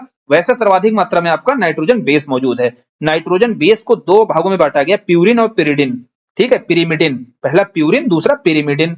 और प्यूरिन आपके एडेनिन और ग्वानिन रहते हैं, पिरिमिडिन आपके थाइमिन और साइटोसिन रहते हैं। यही आप समझ लीजिएगा, आरएनए यहीं पर अलग हो जाता है। कैसे? जो आपका यहाँ थाइमिन दिख रहा है ना, यह थाइमिन की जगह आरएनए में यूरेसिल मौजूद होगा। ठीक, याद कर लेना, यहाँ पर थाइमिन की जगह आपका यूरेसिल मौजूद होगा। बाकी एडेनिन, ग्वानिन और साइटोसिन, यह तीनों नाइट्रोजन बेस आरएनए में भी मौजूद होंगे, केवल थाइमिन चेंज हो जाएगा। इसी आधार पर इसमें अनुवांशिक जो पदार्थ होता है, अनुवांशिक जो जानकारी होती है, यह गैर अनुवांशिक पदार्थ बन जाएगा आरएनए। बस समझ रहे हैं, आप देख रहे हैं थाइमिन ही अलग हुआ, गैर अनुवांशिक पदार्थ बन जाता है। और अनुवांशिक पदार्थ क्यों है? यह नाइट्रोजन बेस समझा। और एडेनिन और थाइमिन, एट याद रखिएगा, एडेनिन और थाइमिन अपने आप में डबल बॉन्ड से जुड़े रहते हैं, और यही एट जो है एयू में कन्वर्ट हो जाता है, किसमें? आरएनए में। तो एयू मतलब एडेनिन और यूरेसिल जुड़ जाएगा, ठीक है, डबल बॉन्ड से आरएनए के भीतर, और ग्वानिन साइटोसिन के साथ जुड़ा होगा। देखो डीएनए जो है बेसिकली मोस्टली तो केंद्रक में ही पाया जाता है, लेकिन कुछ मात्रा में माइटोकॉन्ड्रिया और क्लोरोप्लास्ट में भी मौजूद रहता है। क्या फैक्ट आपको याद कर लेना है। डीएनए वैसे कहां पर है? केंद्रक में हमने देख लिया, जो क्रोमेटिक जाल देख रहे हैं वहीं से हमें डीएनए समझ में आया, भाई इसी जाल पर ही तो आपका डीएनए मौजूद है। लेकिन कुछ भाग इसका माइटोकॉन्ड्रिया और क्लोरोप्लास्ट में भी मिलेगा। तो डीएनए अच्छे से अब समझ में आ गया होगा, बहुत क्लियर हो गया होगा, डिटेल से आसानी से समझ में आया होगा। आरएनए पीछे डीएनए से कनेक्ट करते हुए आरएनए को समझा कि भाई ग्वानिन जो आपका थाइमिन है, थाइमिन की जगह ही आपका यूरेसिल मौजूद है। तो एक तो आरएनए यहां से क्लियर हुआ, और इसका फुल फॉर्म राइबो न्यूक्लिक है। तो राइबो न्यूक्लिक से हमें समझ में आया कि यहाँ पर जो डाई राइबोज है यह नहीं मौजूद है, केवल राइबोज, सिंगल यानी कि राइबोज का अणु मौजूद है, शर्करा का सिंगल अणु मौजूद होगा। वहां पर आपका डाई राइबोज था, ठीक है, डबल था आपका। पहला अंतर यह क्लियर हुआ आरएनए और डीएनए में। दूसरा अंतर थाइमिन और यूरासिल के स्तर पर क्लियर हुआ। यह दोनों अंतर हो गए, इसी आधार पर यह गैर अनुवांशिक पदार्थ होता है। क्लियर हुआ। दूसरा क्या था? डीएनए जो था अपने आप में द्विकुंडलित संरचना है और आरएनए एक कुंडलित संरचना है, यह क्लियर हो गया। और एक आपका आरएनए होता है, पीछे भी समझाया था, टोबैको मोज़ेक जो वायरस होता है यह एक्सेप्शन है। क्यों? क्योंकि यह अनुवांशिक पदार्थ रखता है भाई, और यह अनुवांशिक पदार्थ रखता है, इसीलिए इसको एक्सेप्शन कैटेगरी में डालते हैं। बेसिकली जो जनरली देखा जाता है तो आरएनए में आपके अनुवांशिक पदार्थ मौजूद नहीं होते, अनुवांशिक लक्षण मौजूद नहीं होते हैं। या किसमें मौजूद होते हैं? डीएनए में ही। लेकिन आरएनए को यहां समझेंगे हम तीन भागों में बांटा जाता है, एमआरएनए, आरआरएनए और टीआरएनए। क्या फुल फॉर्म है इसका? मैसेंजर आरएनए बोलते हैं इसको, राइबोसोमल आरएनए बोलते हैं इसको, ट्रांसफर आरएनए बोलते हैं। मैसेंजर आरएनए, मैसेंजर का काम क्या होता है? सूचनाएं पहुंचाना। तो भैया कोई भी सूचना, मान लीजिए हम कुछ खाते हैं, हमने खाया, प्रोटीन खाया या एमिनो एसिड खाया। अभी एमिनो एसिड बहुत अच्छे से पढ़ेंगे, जब हम आगे ह्यूमन ऑर्गन्स के बारे में पढ़ेंगे तो एमिनो एसिड जानेंगे। कुछ एसेंशियल एमिनो एसिड होते हैं जो हमारी बॉडी में जरूरी ही होते हैं ह्यूमन को। तो उन एमिनो एसिड संबंधी मान लीजिए एग्जाम्पल लिया हमने एक प्रोटीन का, तो वह एमिनो एसिड कौन से हमारे शरीर को जरूरी है? वह एमिनो एसिड, क्योंकि आरएनए राइबोसोमल काम क्या कर रहा है? राइबोसोमल काम प्रोटीन संश्लेषण का करता है, और प्रोटीन तोड़ तोड़कर क्या बनता है? एमिनो एसिड बनता है। तो भैया सेल में जब एमिनो एसिड पहुंचा तो हमें बताया, एमआरएनए ने टीआरएनए को बताया, भाई सूचना पहुंचाई कि ये एमिनो एसिड आ चुके हैं, यह एमिनो एसिड आप ले लीजिए और इन एमिनो एसिड को कहां पहुंचा दीजिए? आरआरएनए तक पहुंचा दीजिए। यह प्रोसेस ही पूरा काम करता है आपका आरएनए के भीतर, जो इसके तीन भाग हैं। तो मैसेंजर आरएनए का बेसिकली काम क्या है? सूचनाओं को पहुंचाना। सूचनाएं पहुंची ट्रांसफर आरएनए के पास, ट्रांसफर करता है भाई ट्रांसफर आरएनए, इसलिए इसका नाम है टीआरएनए। यह ट्रांसफर कर देता है आरआरएनए के पास, और यही आरआरएनए हमने पीछे पढ़ा, केंद्रिका क्या कर रही है? राइबोसोम का निर्माण कर रही है, या आरआरएनए वहीं पर मौजूद है। यही राइबोसोमल आरएनए क्या करेगा? प्रोटीन का संश्लेषण करेगा और संरचनात्मक संगठन में भी सहायक रहेगा राइबोसोम के, जो राइबोसोम केंद्रिका में बनाया जा रहा है। क्लियर तरीके से समझ में आया? जितने भी आरएनए आपके मौजूद हैं, और सारे के सारे चाहे आरएनए हो चाहे डीएनए हो, दोनों ही आपके कहां पर मौजूद हैं? दोनों ही केंद्रक में मौजूद हैं। केंद्रक का महत्व समझ में आया कि भाई केंद्रक क्यों इतने डिटेल से बताया जा रहा है। डीएनए आरएनए को अच्छे से स्टडी कर ली गई, और डीएनए आरएनए से जो क्वेश्चंस आपके बनते हैं वह समझ में आ गए होंगे। यहीं पर देखो जीन है, डीएनए को और हमने जूम किया था तो वहां एडेनिन और आपके जो थाइमिन है, ग्वासिन, साइटोसिन है, ये आपके देखिए जुड़े हुए डबल बॉन्ड और ट्रिपल बॉन्ड के रूप में जो नजर आ रहे हैं, उन्हीं को आपको जीन्स के रूप में जाना जाता है, जिसे अनुवांशिकता की इकाई के रूप में भी माना जाता है। डीएनए का ही यह प्रमुख भाग होता है, और जितनी भी हमारी यूकैरियोटिक सेल्स हैं, यह केवल डीएनए का ही बना होता है। जो जीन होता है यह डीएनए का ही बना होता है। लेकिन वायरस में भाई, वायरस में आपका डीएनए और आरएनए दोनों से निर्मित हो सकता है। एग्जाम्पल क्या है? एग्जाम्पल समझो आप डेली लाइफ में, आसान हो जाता है। जैसे बहुत आसान एग्जाम्पल है आपका कोविड वायरस। कोविड वायरस आपने खूब सुना होगा, और सब बोलते थे कि भाई यह डीएनए बेस्ड वायरस नहीं है, कैसा है? आरएनए बेस्ड वायरस है। यहीं से देखो क्लियर हो गया है। कुछ वायरस होते हैं जो डीएनए बेस्ड होते हैं, कुछ आरएनए बेस्ड होते हैं। अब बोले भाई जब यह आरएनए बेस्ड वायरस था, हमारे पास जो टेक्नोलॉजी है वह बेसिकली डीएनए को डिटेक्ट करने वाली है, और डीएनए डिटेक्ट करने के बाद ही हम उसके उपचार के लिए, उसके डीएनए को समझकर, उसके जीन्स की कोडिंग को समझ करके हम मेडिसिन बनाते हैं। इसको लेकर देखिए, जीन्स को लेकर के ह्यूमन जो जीनोम प्रोजेक्ट है वह भी चलाया जा रहा है। बहुत सारे देखिए इसके पॉजिटिव इंपैक्ट भी हैं। चाइना जैसे कंट्री क्या है, इन जीन्स में खिलवाड़ करके बहुत सारे इसके निगेटिव इंपैक्ट भी सामने आ सकते हैं। ठीक है, कोशिश कर रहा है वह प्रकृति से खिलवाड़ करने की। तो यहां समझेंगे हम पहले वायरस में डीएनए और आरएनए से निर्मित जीन्स कैसे हो सकते हैं। तो हम कोविड वायरस का एग्जांपल लेके समझ लेंगे। अभी कोविड वायरस में आपने खूब सुना होगा आरटीपीसीआर टेस्ट के बारे में, कभी इसको समझने की कोशिश की कि क्या होता है भाई? तो आरटीपीसीआर को, आरटी का अगर फुल फॉर्म आपको पता है तो आपके लिए बहुत आसान हो जाएगा। वैसे तो देखो, reverse transcript polymerise chain reaction इसका फुल फॉर्म होता है। अब रिवर्स ट्रांसक्रिप्ट क्या था भाई, समझते हैं। यहां पर देखो डीएनए है आपका, डीएनए से आरएनए बनने के जो प्रोसेस को क्या बोलते हैं? ट्रांसक्रिप्ट बोलते हैं। समझ में आया? डीएनए से, इसको थोड़ा सा और अच्छे से जूम करके यहां समझते हैं। देखो डीएनए से आपका आरएनए बनने के प्रोसेस को क्या बोलते हैं? ट्रांसक्रिप्ट बोलते हैं। पहला समझ में आया। फिर आरएनए से डीएनए बनने को रिवर्स ट्रांसक्रिप्ट बोलेंगे। ठीक है, जस्ट उल्टा प्रोसेस किया जा रहा है। और इसी से संबंधित आपका जो आरटीपीसीआर टेस्ट था, पहले हम रिवर्स ट्रांसक्रिप्ट करते थे। क्यों? क्योंकि आपका कोविड जो था आपका आरएनए बेस्ड वायरस था।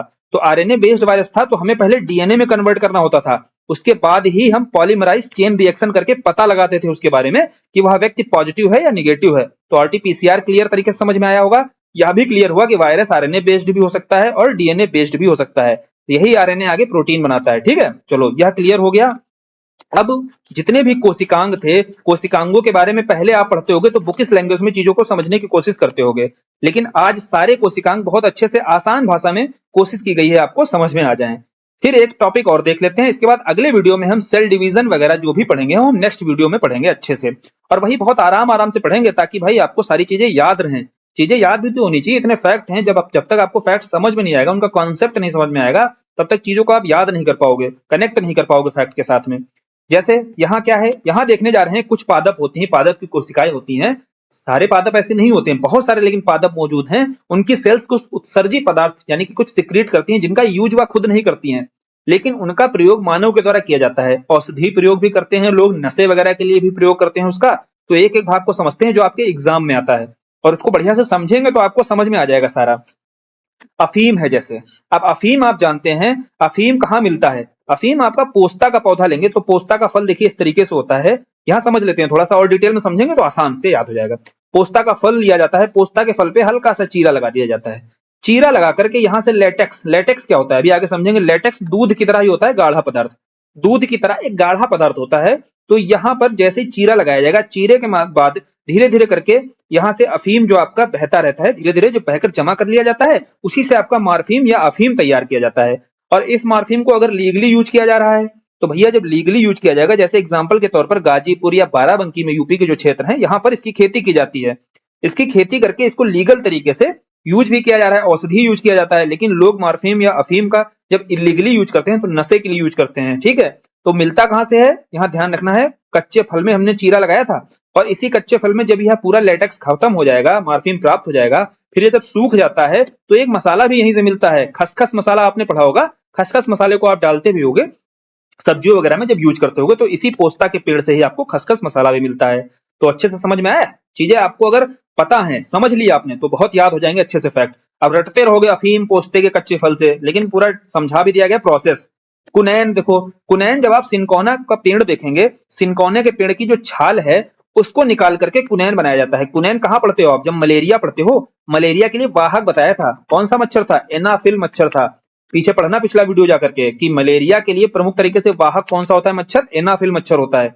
और मलेरिया की बीमारी के लिए आपका कुनैन, कुनैन समझिए जो उत्सर्जी पदार्थ होता है, सिनकोने की छाल से निकलता है, हाइड्रोक्विनोक्विन। ठीक है, एक दवा आपने सुनी होगी, खूब चली थी कोविड के टाइम पे, तो कुनैन के आधार पर ही उसका नाम भी पड़ा हुआ, हाइड्रोक्विनोक्विन ऐसे करके कुछ नाम था उसका।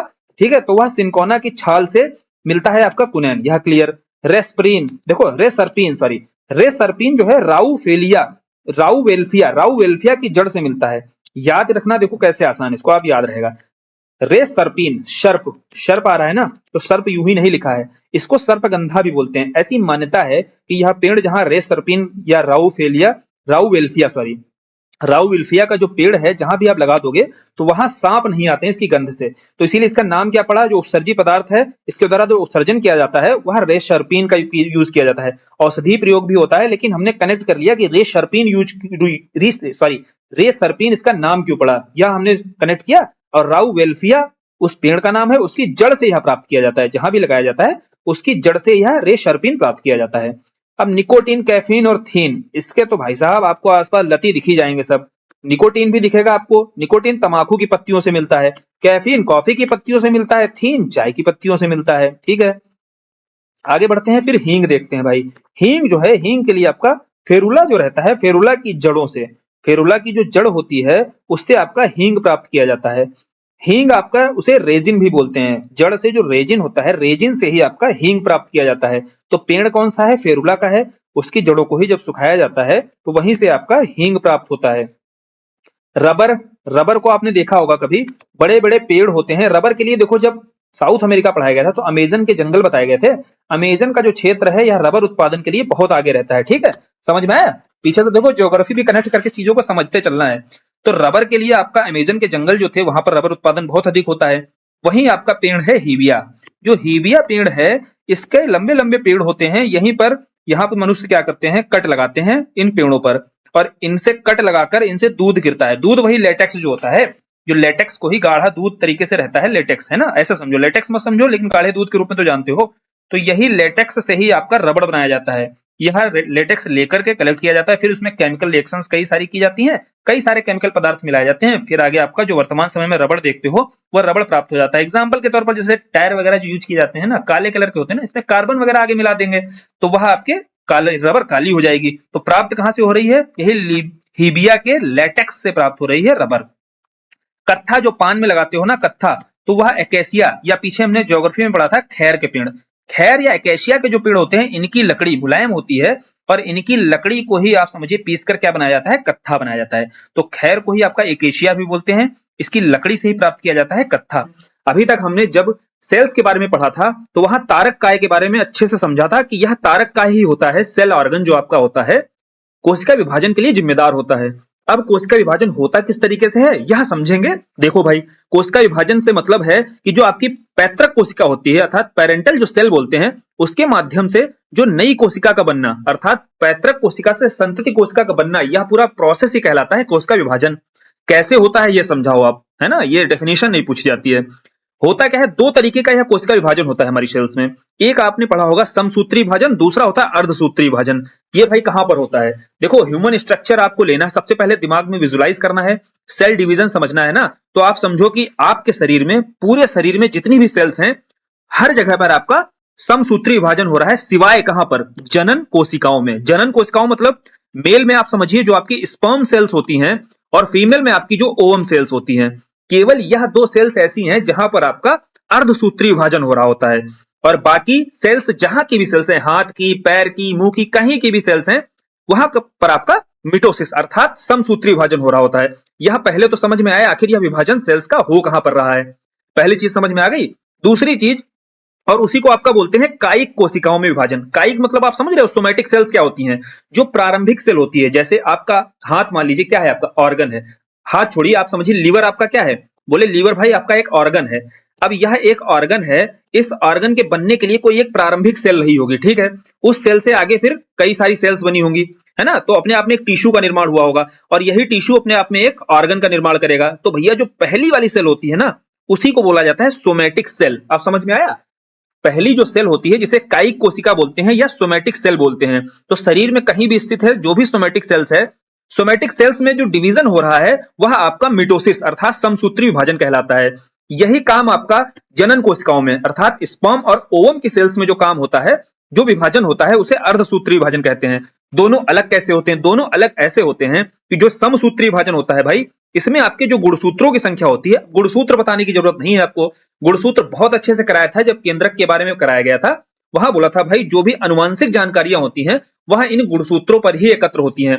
माता से बच्चे में गुणसूत्रों का ट्रांसफर होता है, वहां से कुछ अनुवांशिक जो जानकारियां रहती हैं वह माता से बच्चों तक जाती हैं। तो भाई यह जो गुणसूत्रों की संख्या होती है, यह समझिए जो सेल डिवीजन आपका समसूत्री रूप से होता है उसमें गुणसूत्रों की संख्या समान रहती है, अंतर समझना यहाँ पर। और जो आपका अर्धसूत्री में होता है, यहाँ गुणसूत्रों की संख्या क्या हो जाएगी, आधी हो जाएगी। कैसे भाई, गुणसूत्र आपको बताए गए थे 23 जोड़ी में रहते हैं, और 23 जोड़े में क्यों रहते हैं यह भी समझा दिया गया था।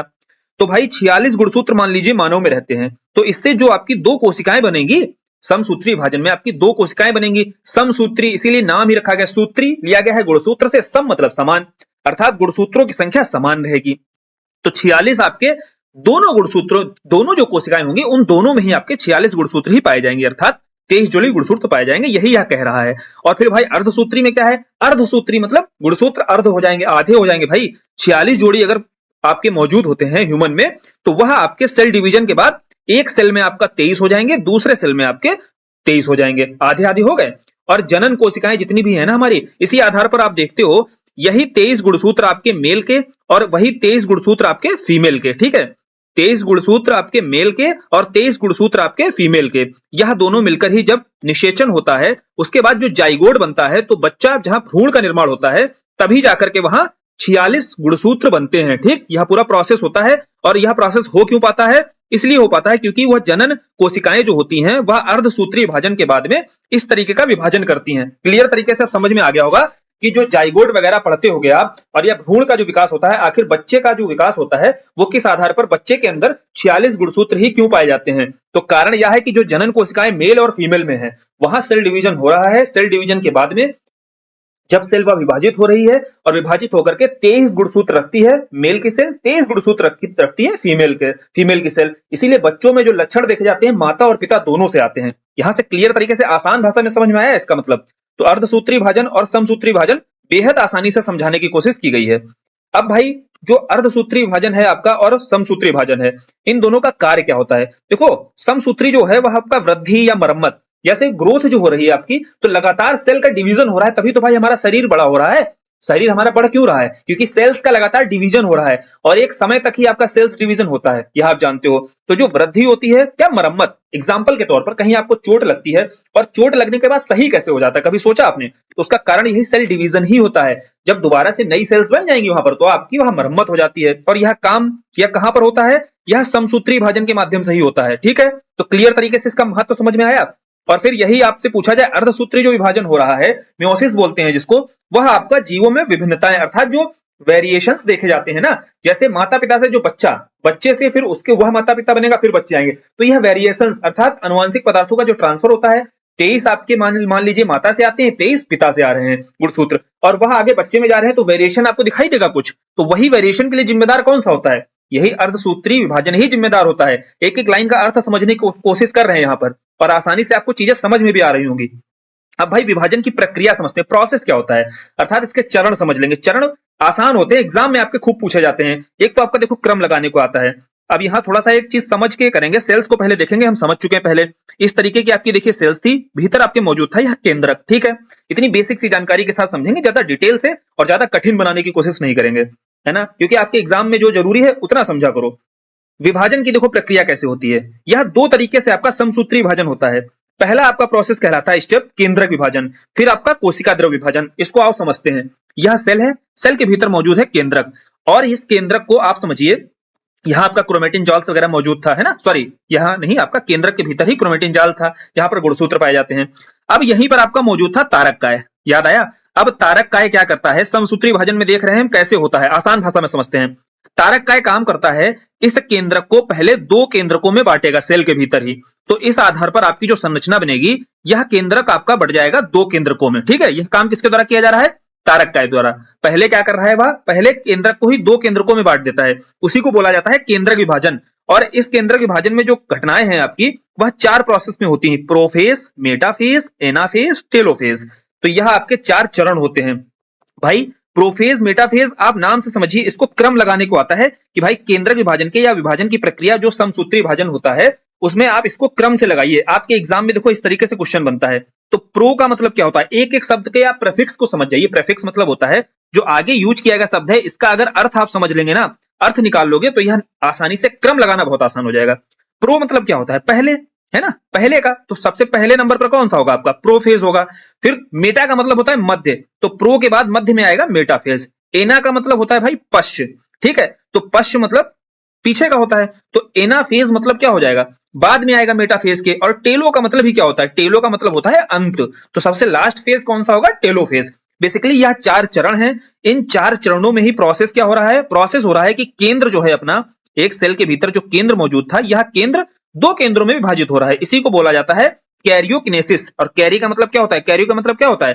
कैरियो का मतलब ही भाई होता है केंद्रक, और किनेसिस मतलब विभाजित होना।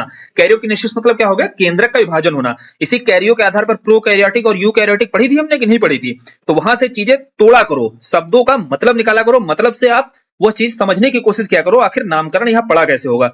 तो केंद्रक विभाजन में आपके चार प्रोसेस या होते हैं, आपके चार स्टेप होते हैं, prophase, metaphase, anaphase, telophase. Basically इसमें अंततः होता क्या है? केंद्रक दो भागों में बढ़ जाता है।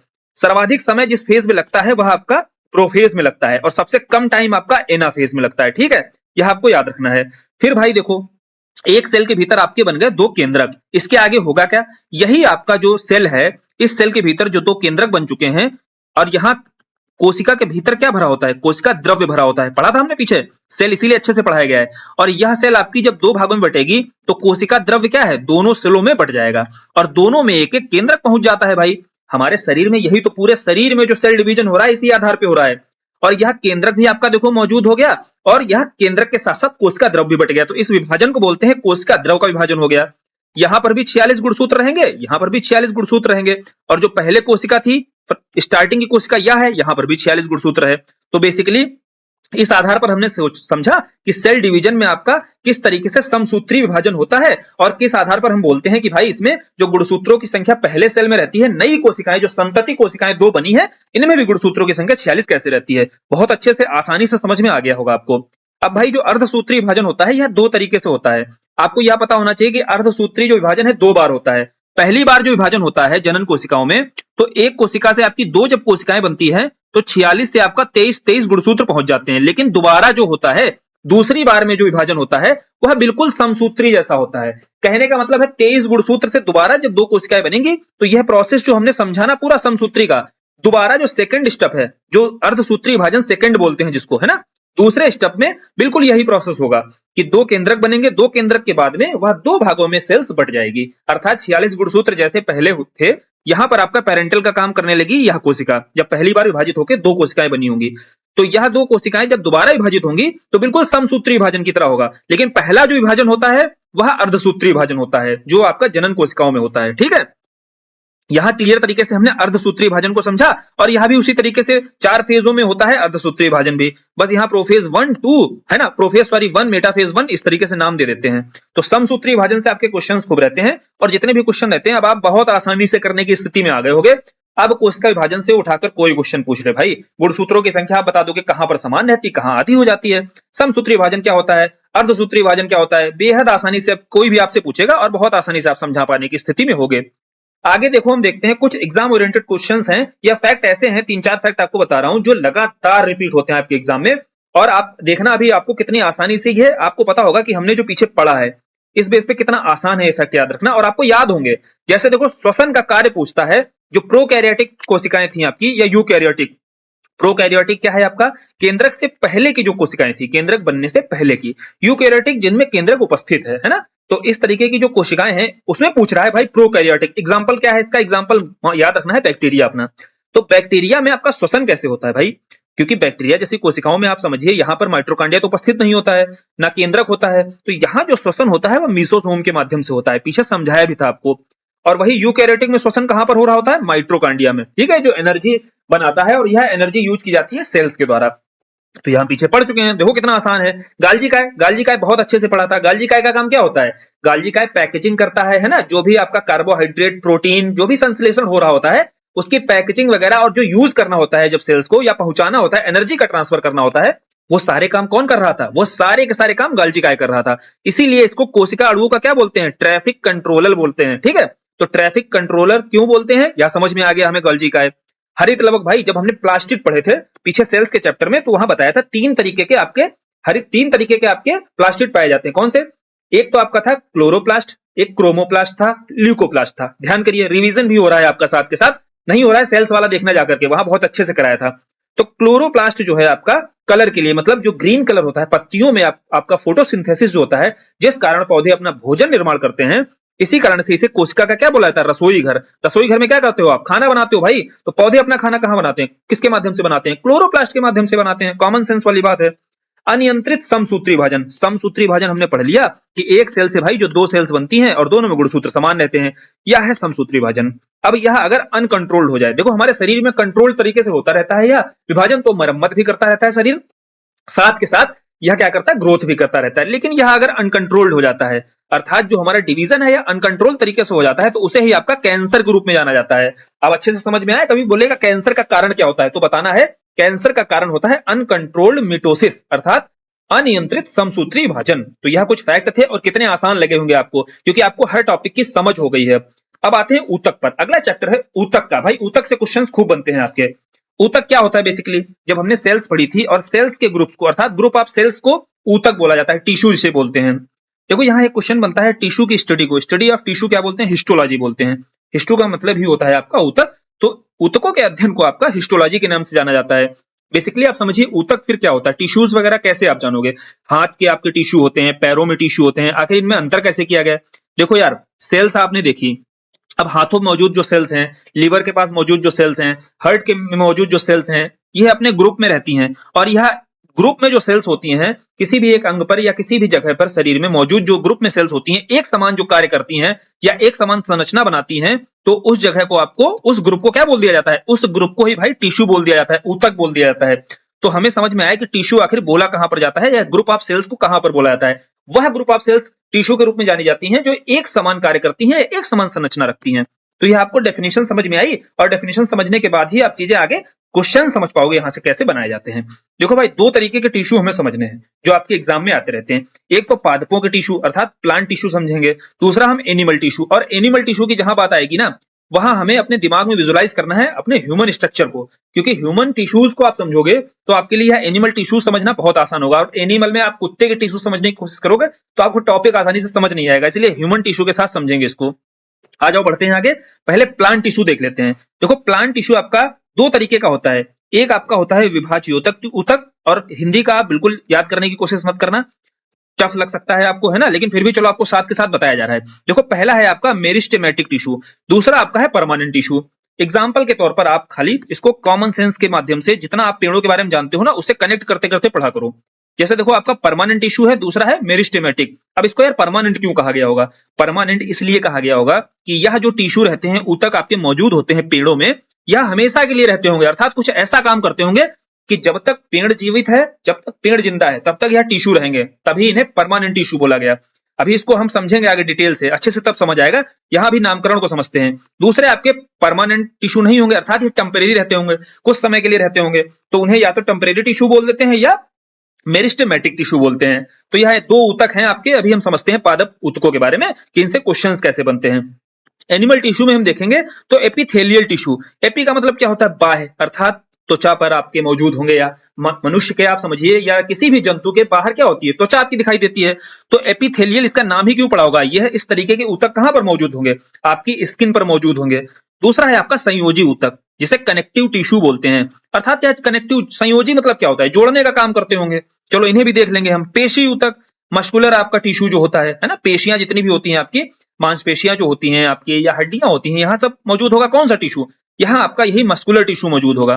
तंत्रिका टिश्यू, भाई जो न्यूरॉन्स होते हैं आपके, तंत्रिका तंत्र आप जानते हो, है ना, तंत्रिका तंत्र आपको पता है। तंत्रिका तंत्र के साथ आपको समझ में आया कि यह जो न्यूरॉन्स वगैरह होते हैं, यहां पर आपका टिश्यू यही मौजूद होगा, कौन सा? तंत्रिका ऊतक। चलो एनिमल टिश्यू देखेंगे, उससे पहले हम प्लांट टिश्यू देखते हैं। एक एक टिश्यू को समझेंगे और वहां से क्वेश्चन देखेंगे। कैसे? हम कॉमन सेंस से समझने की कोशिश करेंगे। जो चीजें हम जानते हैं, हम भाई पेड़ के बारे में जो जानते हैं, उस आधार पर अनुमान लगाएंगे कि यह कहां पर स्थित होगा टिश्यू। देखो, पहला कौन सा टिश्यू है? पहला है मेरिस्टेमेटिक। दो टिश्यू बताए, मेरिस्टेमेटिक और दूसरा है आपका परमानेंट। तो मेरिस्टेमेटिक अपने आप में एक टेम्परेरी टिश्यू होगा। दूसरा क्या है भाई? यहां पर कोशिका विभाजन द्वारा नई कोशिकाओं का निर्माण हो रहा होगा। कहने का मतलब हम समझे, यहां पर क्या हुआ, मतलब यहां मतलब यह हुआ टेम्परेरी है, अर्थात पेड़ की जो ग्रोथ है क्या हमेशा जीवन भर होती रहती है? बोले नहीं होती है। इसका मतलब यह परमानेंट, यहां पर टिश्यू की मौजूदगी तो होगी नहीं। परमानेंट टिश्यू वो होगा जो पेड़ में परमानेंट मौजूद होगा। तो यहां भाई टेम्परेरी टिश्यू मौजूद होगा। बेसिकली अब लेंथ के लिए एक टिश्यू कार्य करता होगा, है ना। कुछ सेल्स का ग्रुप होगा जो लेंथ के लिए काम करता होगा, कुछ सेल्स का ग्रुप होगा जो ब्रेथ अर्थात चौड़ाई के लिए काम करता होगा। तो भैया यही दो तरीके के टिश्यू ही आपके मेरिस्टेमेटिक टिश्यू के अंतर्गत आते हैं। पहले को बोलते हैं आपका एपिकल मेरिस्टेमेटिक, ठीक। एपिकल मेरिस्टेम्स जो है आपका पहला कहलाता है। एपिकल का मतलब क्या होता है? लेंथ आपका, ठीक है। दूसरा है आपका लेटरल, लेटरल से ही आप समझ रहे हो चौड़ाई की बात की जाएगी। अब यहां समझो इसको हमें कैसे याद करना है। पेड़ आप देखते हो? बोले हाँ बिल्कुल देखते हैं। तो पेड़ में आपको लेंथ बढ़ती हुई कहां दिखाई दे रही है? एक तो भाई सीधे सीधे ऊपर की ओर बढ़ रहा है ना। तो हमने बताया कि पेड़ एक तो ऊपर की ओर बढ़ रहा है, दूसरा जो जड़ हमें दिखाई नहीं दे रही है, जड़ नीचे की ओर बढ़ रही है, ठीक है। तो दो जगहों पर आपका एपिकल मेरिस्टेम मौजूद होगा। तो यह टिश्यूज आपके, यह ग्रुप ऑफ सेल्स कहां पर मौजूद होंगी? एक हमने बताया भाई जड़ों के किनारों पर। कहां? जड़ों के किनारों पर। दूसरा कहां पर? दूसरा पेड़ के ऊपर, लंबाई जहां से लगातार आप देखते हो पहले बीज लगाते हो तो तना बढ़ता है ना, तो भाई किनारों पर कौन सा टिश्यू मौजूद है? कौन सी सेल्स मौजूद हैं? तो यही एपिकल मेरिस्टेम्स मौजूद रहती हैं, जिस कारण पौधों में लंबाई बढ़ती है। तो पौधों में लंबाई एक तरफ बढ़ रही है, दूसरा जड़ों की लंबाई भी, जड़ें नीचे की ओर बढ़ती हैं, तो वहां भी यह टिश्यू मौजूद है। तो बहुत आसानी से समझ में आया हमें। अब हम पेड़ों की लंबाई बढ़ते हुए देखेंगे, हम बताएंगे भाई एपिकल मेरिस्टेम्स मौजूद है वहां पर, और यह पौधों की लंबाई में सहायक होता है। क्लियर तरीके से समझ में आया। अब भाई साथ के साथ हम देख रहे हैं पेड़ चौड़ा भी हो रहा है। तो चौड़ा हो रहा है, इसका मतलब है पेड़ के तनों में या टहनियों के किनारे आपका कौन सा टिश्यू मौजूद होगा? तो यही आपका लेटरल, लेटरल जो मेरिस्टेम्स होता है, यह चौड़ाई में वृद्धि के लिए सहायक होता है। तो इसकी मौजूदगी हमें पेड़ में समझ में आई और बहुत आसानी से समझा हमने कि यह आखिर टिश्यू मौजूद कहां पर होगा। तभी तो हमें क्लियर तरीके से यह बायोलॉजिकल जो लैंग्वेज है, बुकिश लैंग्वेज है, तब समझ में आएगी।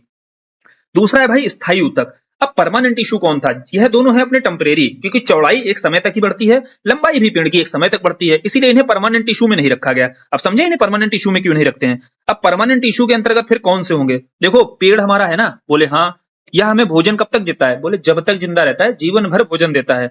तो इसीलिए चाहे हमें भोजन देता है चाहे जंतुओं को भोजन देता है।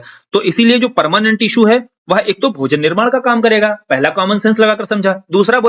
दूसरा भाई पेड़ों में भोजन बनाने की जो क्षमता है उस क्षमता का विकास हो रहा है, उसके भीतर भी कुछ टिश्यू काम कर रहे होंगे ना? बोले बिल्कुल कर रहे होंगे। तो उसके लिए भी लगातार कुछ टिश्यूज काम कर रहे होंगे। तो बोले वह दूसरे तरीके के टिश्यू रहते होंगे।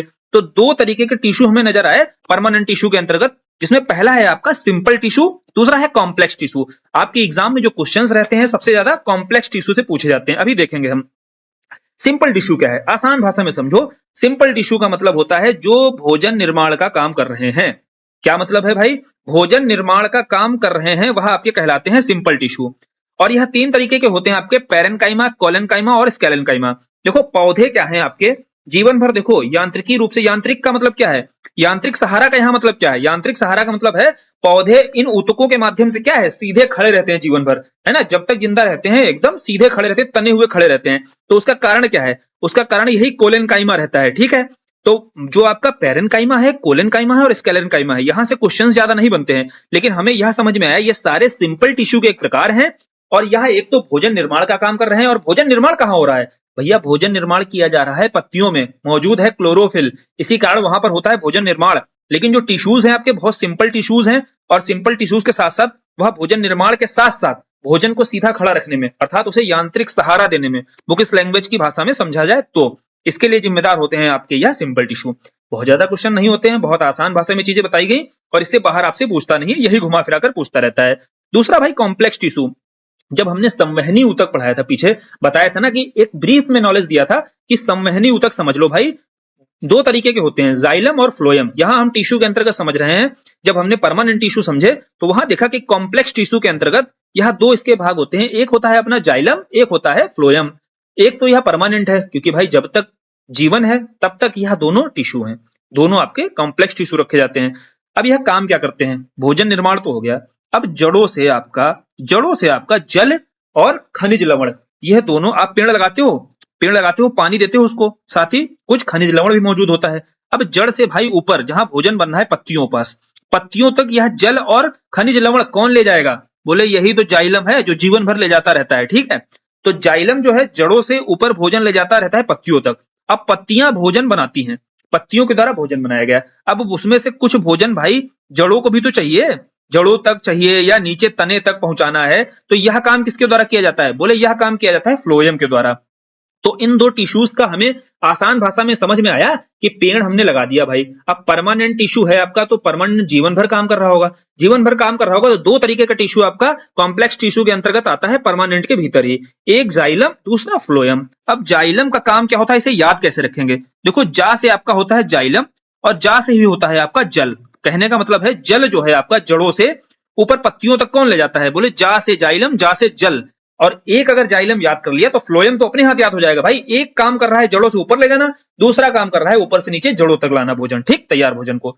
चलो इस तरीके से हमें अब पादपों के बारे में, प्लांट टिश्यूज के बारे में इससे डिटेल में आपको पढ़ने की जरूरत नहीं है। एक क्वेश्चन और कभी कभार पूछा जाता है, जैसे आप पेड़ काटते हो, पेड़ काटा आपने पेड़ का तना लिया। अब भाई पेड़ के तने में जो किनारे किनारे, आप समझिए यहाँ पर जाइलम फ्लोएम मौजूद कैसे होता है यह समझ लो। किनारे किनारे जो छाल के नीचे मौजूद होता है, यहां मौजूद होता है हमारा फ्लोएम। तो कभी भी आप पेड़ काटते हो या पेड़ पर आप कभी कभी देखते हो कोई कुल्हाड़ी मार देता है, कुल्हाड़ी मारने के बाद जैसे ही यह फ्लोएम कट जाएगा, और फ्लोएम कटेगा तो ऊपर से पत्तियों से जो माल तैयार हो रहा है, भोजन तैयार हो रहा है, वह जड़ों तक नहीं पहुंचेगा। और जैसे भाई जड़ों तक नहीं पहुंचेगा तो यह पेड़ क्या होते हैं, सूखने लगते हैं। इसीलिए बोला जाता है कि पेड़ों को ऊपर से छाल से कट वगैरह नहीं मारना चाहिए। रीजन क्या होता है, बाहर की साइड में, पेड़ के बाहर की साइड में क्या मौजूद है? फ्लोएम मौजूद है। और भीतर क्या मौजूद रहते हैं? भीतर की साइड मौजूद रहते हैं जाइलम, जो जड़ों से जल ऊपर ले जा रहा होता है। यह क्लियर तरीके से अभी समझ में आ गया? यह आपको इतना जानने की जरूरत इसलिए है क्योंकि एग्जाम में पूछता रहता है कि जब हम छाल वगैरह पे कट मारते हैं तो किसको ज्यादा नुकसान होता है? तो आपको बताना है पहले आपका फ्लोएम को नुकसान होगा, क्योंकि फ्लोएम जो है बाहर ही आपका मौजूद होता है छाल के नीचे। कार्य क्या करता है समझा दिया गया। अगला देखो है आपका जंतु टिश्यू। अब हम आ गए प्लांट टिश्यू से एनिमल टिश्यू पर। एनिमल टिश्यू में हमें ह्यूमन टिश्यू समझना है। ह्यूमन को स्ट्रक्चर को हमें दिमाग में रखना है, बहुत आसानी से समझ में आएगा। क्या है आपका एपिथेलियल। एपी का मतलब क्या बताया था? बाह्य, यानी कि जो बाह्य आवरण हमें प्रदान कर रहा है, अर्थात जो त्वचा पर मौजूद है। साथ ही श्रवण, उत्सर्जन, संवेदन, ये सारा काम कौन करता है? उत्सर्जन का, श्रवण का, है ना, नाक, कान या जो भी है, जहां ये सारी जितनी भी संरचनाएं हमें दिखती हैं ह्यूमन बॉडी में, यहाँ पर आपके टिश्यूज कौन से हैं? एपिथेलियल टिश्यू है। बस इतना ही आपको ध्यान रखना है। एपी से आपको ध्यान रहेगा बाह्य की बात की जा रही है, अर्थात बाह्य आवरण प्रदान करने के लिए या त्वचा पर आपका मौजूद होगा यही एपिथेलियल टिश्यू। इससे ज्यादा डिटेल में आपको पढ़ने की जरूरत नहीं, क्योंकि जहां से क्वेश्चन आता है वो पढ़ो भाई। ज्यादा फालतू का इधर उधर का कचड़ा दिमाग में रखोगे तो जो चीजें जरूरी है हमारे लिए वही भूल जाओगे यार। अब देखो संयोजी ऊतक समझते हैं। यहाँ पर कनेक्टिव टिश्यू जो होते हैं आपके, सबसे ज्यादा क्वेश्चन यहां से बनाए जाते हैं आपके एनिमल टिश्यू के अंतर्गत। जैसे प्लांट टिश्यू में आपके सबसे ज्यादा क्वेश्चन कॉम्प्लेक्स टिश्यू से बनते हैं, ठीक, जहां जाइलम और फ्लोएम बहुत अच्छे से समझाया, जल को ले जाता है जा से जाइलम, जा से जल। अब आते हैं कनेक्टिव टिश्यू पर। कनेक्टिव टिश्यू में आपके देखो शरीर के सभी ऊतक जितने भी होते हैं या अंगों, इनको जोड़ने का काम। संयोजन का मतलब ही क्या होता है? जोड़ना। तो 3 तरीके का होता है आपका यह टिश्यू, संयोजी टिश्यू, जो आपका कनेक्टिव टिश्यू होता है। पहला आपका वास्तविक संयोजी कहलाता है, दूसरा कंकाल ऊतक, स्केलेटन जिसको टिश्यू बोलते हैं, तीसरा देखो तरल ऊतक है। तो संयोजी ऊतक में खूब क्वेश्चन बनता है आपका रक्त को लेकर के कि रक्त कैसा भाई आपका टिश्यू है। तो आपको बताना है रक्त एक संयोजी ऊतक है, और संयोजी ऊतक के भीतर भी आपका तरल ऊतक के अंतर्गत इसको रखा जाता है रक्त को। यहां इसको पहले समझ लेते हैं, फिर इन दोनों को देखेंगे। अब इस तरल ऊतक के अंतर्गत ही आपका रक्त को रखा जाता है। चलो इसको बाद में ही समझते हैं, पहले आ जाओ इसको वास्तविक संयोजी को समझते हैं। वास्तविक संयोजी में कुछ आपको ऊतक जो बताए जा रहे हैं, कनेक्टिव टिश्यू बताए जा रहे हैं, जो बेहद इंपॉर्टेंट है, आपके एग्जाम में लगातार आते रहते हैं। जैसे जो एडिपोज होता है, एडिपोज का मतलब क्या होता है? एडिपोज का मतलब समझ लो यहाँ वसा। ठीक है भाई, एडिपोज कहीं भी दिखे तो आप तुरंत बताना उसका मतलब वसा से संबंधित कोई वहां पे जानकारी दी होगी। तो वसा संयोजी ऊतक जो होता है आपका, उसको आप एडिपोज टिश्यू के रूप में भी जानते हैं। इसका काम ही क्या है? वसा का संश्लेषण और उसका संग्रहण। देखो यार, जैसे जैसे आपकी उम्र बढ़ती जाती है, आपकी बॉडी में क्या है? फैट मौजूद है। जैसे आपके फेस पर फैट है, जिसके कारण आपका फेस क्या रहता है? थोड़ा सा चिकना रहता है, थोड़ा ग्लो रहता है फेस पे। जैसे ही आपकी उम्र बढ़ती जाएगी तो यह एडिपोज टिश्यू जो है आपकी बॉडी से कम होते जाते हैं। आप देखते हैं चेहरे पर झुर्रियां पड़ने लगती हैं। तो यह सब कारण क्यों होते हैं? यह इस एडिपोज टिश्यू के कारण ही होता है। आपके शरीर में यह एडिपोज टिश्यू ही कम होने लगते हैं। अगला देखो, जो आपका वास्तविक आपका संयोजी है वह टेंडन है। टेंडन और लिगामेंट खूब पूछता है आपके एग्जाम में। टेंडन लिगामेंट क्वेश्चन कैसे बनाता है भाई? देखो कनेक्टिंग टिश्यू है तो कोई दो चीजों को जोड़ रहे होंगे, बोले टेंडन किसको जोड़ रहा है? टेंडन आपका मसल को बोन से जोड़ रहा है। ठीक है, टेंडन किससे जोड़ रहा है? मसल को बोन से। और लिगामेंट आपका, लिगामेंट जोड़ रहा है भाई बोन को बोन से। और इसको आसान भाषा में कैसे समझोगे? बूढ़े लोगों को क्या बोला जाता है भाई? बूढ़े लोगों को बोलते हैं कि भाई तुम्हारे लिगामेंट्स क्या हो रहे हैं? कमजोर हो रहे हैं, खत्म हो रहे हैं। तो क्यों बोलते हैं? क्योंकि आप घुटनों समझिए, घुटनों में दर्द क्यों होता है? यही लिगामेंट, लिगामेंट ही कमजोर होते हैं जिस कारण घुटनों में दर्द होता है। घुटने में आपको देखते हैं, घुटने का स्ट्रक्चर इस तरीके से मान लीजिए घुटना बना हुआ है, तो यहाँ पर मौजूद होता है लिगामेंट। अब यहाँ ऊपर एक बोन है, नीचे एक बोन मौजूद है। ठीक है भाई, इसके मध्य में क्या मौजूद है? लिगामेंट। अब यह लिगामेंट ही कम होने लगेगा तो बोन से बोन जो जुड़ी हुई है यह कमजोर होने लगेगी। तो इसी कारण बोला जाता है बोन टू बोन जो कनेक्ट करता है वह लिगामेंट टिश्यू होते हैं। यह टिश्यू बूढ़े होने पर कम होने लगते हैं। ठीक है, अब याद कैसे रखना है? देखो आईपीएल होता है अपने यहाँ, उसी तरीके से ऑस्ट्रेलिया में आप जानते हैं बिग बैश लीग होता है। बीबीएल होता है कि नहीं होता है? तो बीबीएल से आपको याद रखना है, बीबी मतलब क्या है? बोन टू बोन, और एल का मतलब क्या है? लिगामेंट। मैच के शौकीन रहे होगे तो यह जरूर याद हो जाएगा आपको आसानी से। अब बोन को बोन से जोड़ता है लिगामेंट, तो ऑब्वियस सी बात है मसल को बोन से कौन जोड़ेगा? मसल को बोन से जोड़ेगा टेंडन। यहीं पर आपका देखो मसल्स होती हैं, है ना, आपके पैर में, जांघों में मसल्स होती है कि नहीं? पैरों में मसल्स होती हैं। उन मसल्स को बोन से, यहाँ की हड्डियों से कनेक्ट करता है कौन? बोले टेंडन। और लिगामेंट भी समझा दिया कहां पर मौजूद होता है, टेंडन भी आपको आसानी से समझ में आ गया होगा। और जोड़ता कैसे है? बीबीएल से याद रहा हमें, बोन टू बोन लिगामेंट। ठीक, आगे देखते हैं अब कंकाल ऊतक के बारे में। दूसरा है अपना स्केलेटन टिश्यू। ठीक है, यहां देखो संयोजी ऊतक को बहुत अच्छा समझना है, यहां से क्वेश्चंस खूब बनते हैं। कंकाल ऊतक जब समझेंगे तो कंकाल ऊतक के अंतर्गत आप समझो स्केलेटन हमारा किसका बना हुआ है? बोले मानव का स्केलेटन। हमें अपना ढांचा देखो ना यार, अपना ढांचा दो ही चीजों का बना होता है, या तो इसमें है अस्थि या है उपास्थि। अब क्या होती है भाई अस्थि? अस्थि होती है हड्डियां, हड्डियां आप नहीं बताने की जरूरत है। दूसरा होता है उपास्थि। बोले उपास्थि बता दो क्या होता है? अरे उपास्थि बहुत आसान भाषा में समझो, कमजोर हड्डी, मतलब हड्डी नहीं होती, बहुत कमजोर होती। बहुत कैसे? नाक है, नाक आपकी कैसी है? बोले हाथ की जो हड्डियां हैं, पैरों की हड्डियां हैं, उसकी तुलना में नाक की जो हड्डी है, नाक की हड्डी कैसी होती है? बहुत कमजोर होती है, लचीली होती है। तो यह जो नाक में मौजूद है या कान में मौजूद है ना, कान की भी आप पकड़ कर देखना तो कितनी मुलायम होती है। तो यह जो मुलायम होती है आपकी हड्डी, यही आपकी उपास्थि कहलाती है। अर्थात यह अस्थि नहीं, अस्थि के रूप में विकसित नहीं हुई है, इसे ही आपका उपास्थि बोलते हैं। ठीक है, तो यह जो लचीली होती है, लचीले संयोजी ऊतक जहां मिलेंगे वहां पर आपके उपास्थि ऊतक होंगे। तो कान में, नाक में, इन जगहों पर जो भी आपके लचीले आपको दिखाई दे क्षेत्र, वहां पर आपके यह उपास्थि ऊतक मौजूद होंगे। क्लियर तरीके से समझ में आया? और यहाँ जो मैट्रिक्स मौजूद होता है पूछता है भाई कार्टिलेज जो होता है आपका, कार्टिलेज जो टिश्यू होते हैं वहां पर आपका कॉन्ड्रिन प्रोटीन मौजूद होता है। ठीक है, कॉन्ड्रिन नामक प्रोटीन से ही इनका मैट्रिक्स बना होता है, इसलिए यह क्या होते हैं, लचीले होते हैं।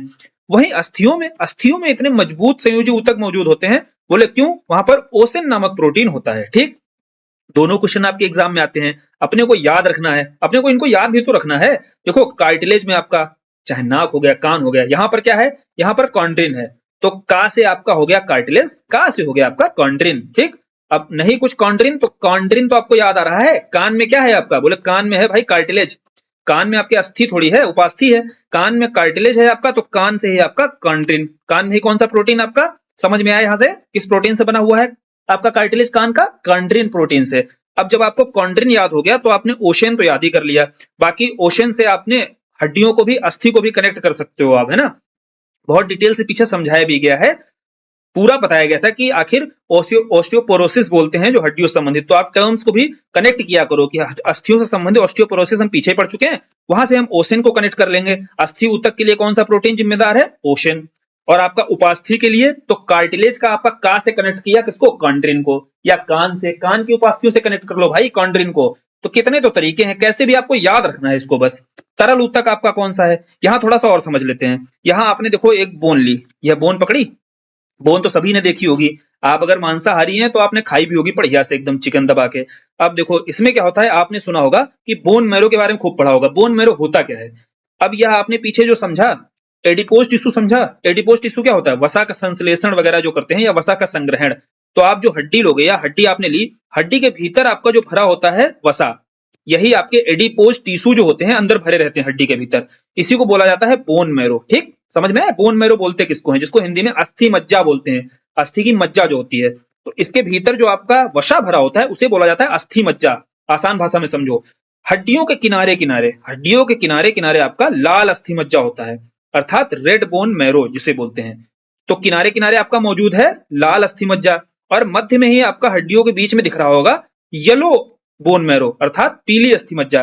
बोले भाई लाल और पीली का क्या मतलब है, देखो लाल अस्थि मज्जा जो है यह आरबीसी के निर्माण करती है, और जो येलो बोन मैरो है यह डब्ल्यूबीसी का निर्माण कर रहा है। कभी हड्डी आपने खाई होगी, अगर नॉन वेजिटेरियन हो गए आप तो हड्डी तोड़कर आप इसको खींचते होगे बोन मैरो को, है ना, बड़ा टेस्टी लगता है खाने में, जो भी खाते होंगे, नहीं खाते हैं उनके लिए बात नहीं हो रही है, तो वह आप समझिए एडिपोज टिश्यू को ही खींचते हो, वह वसा ही होता है। और रेड बोन मैरो, इसी के कारण हम देखते हैं आरबीसीज वगैरह मौजूद होती हैं, खून का रंग भी हमारा लाल होता है।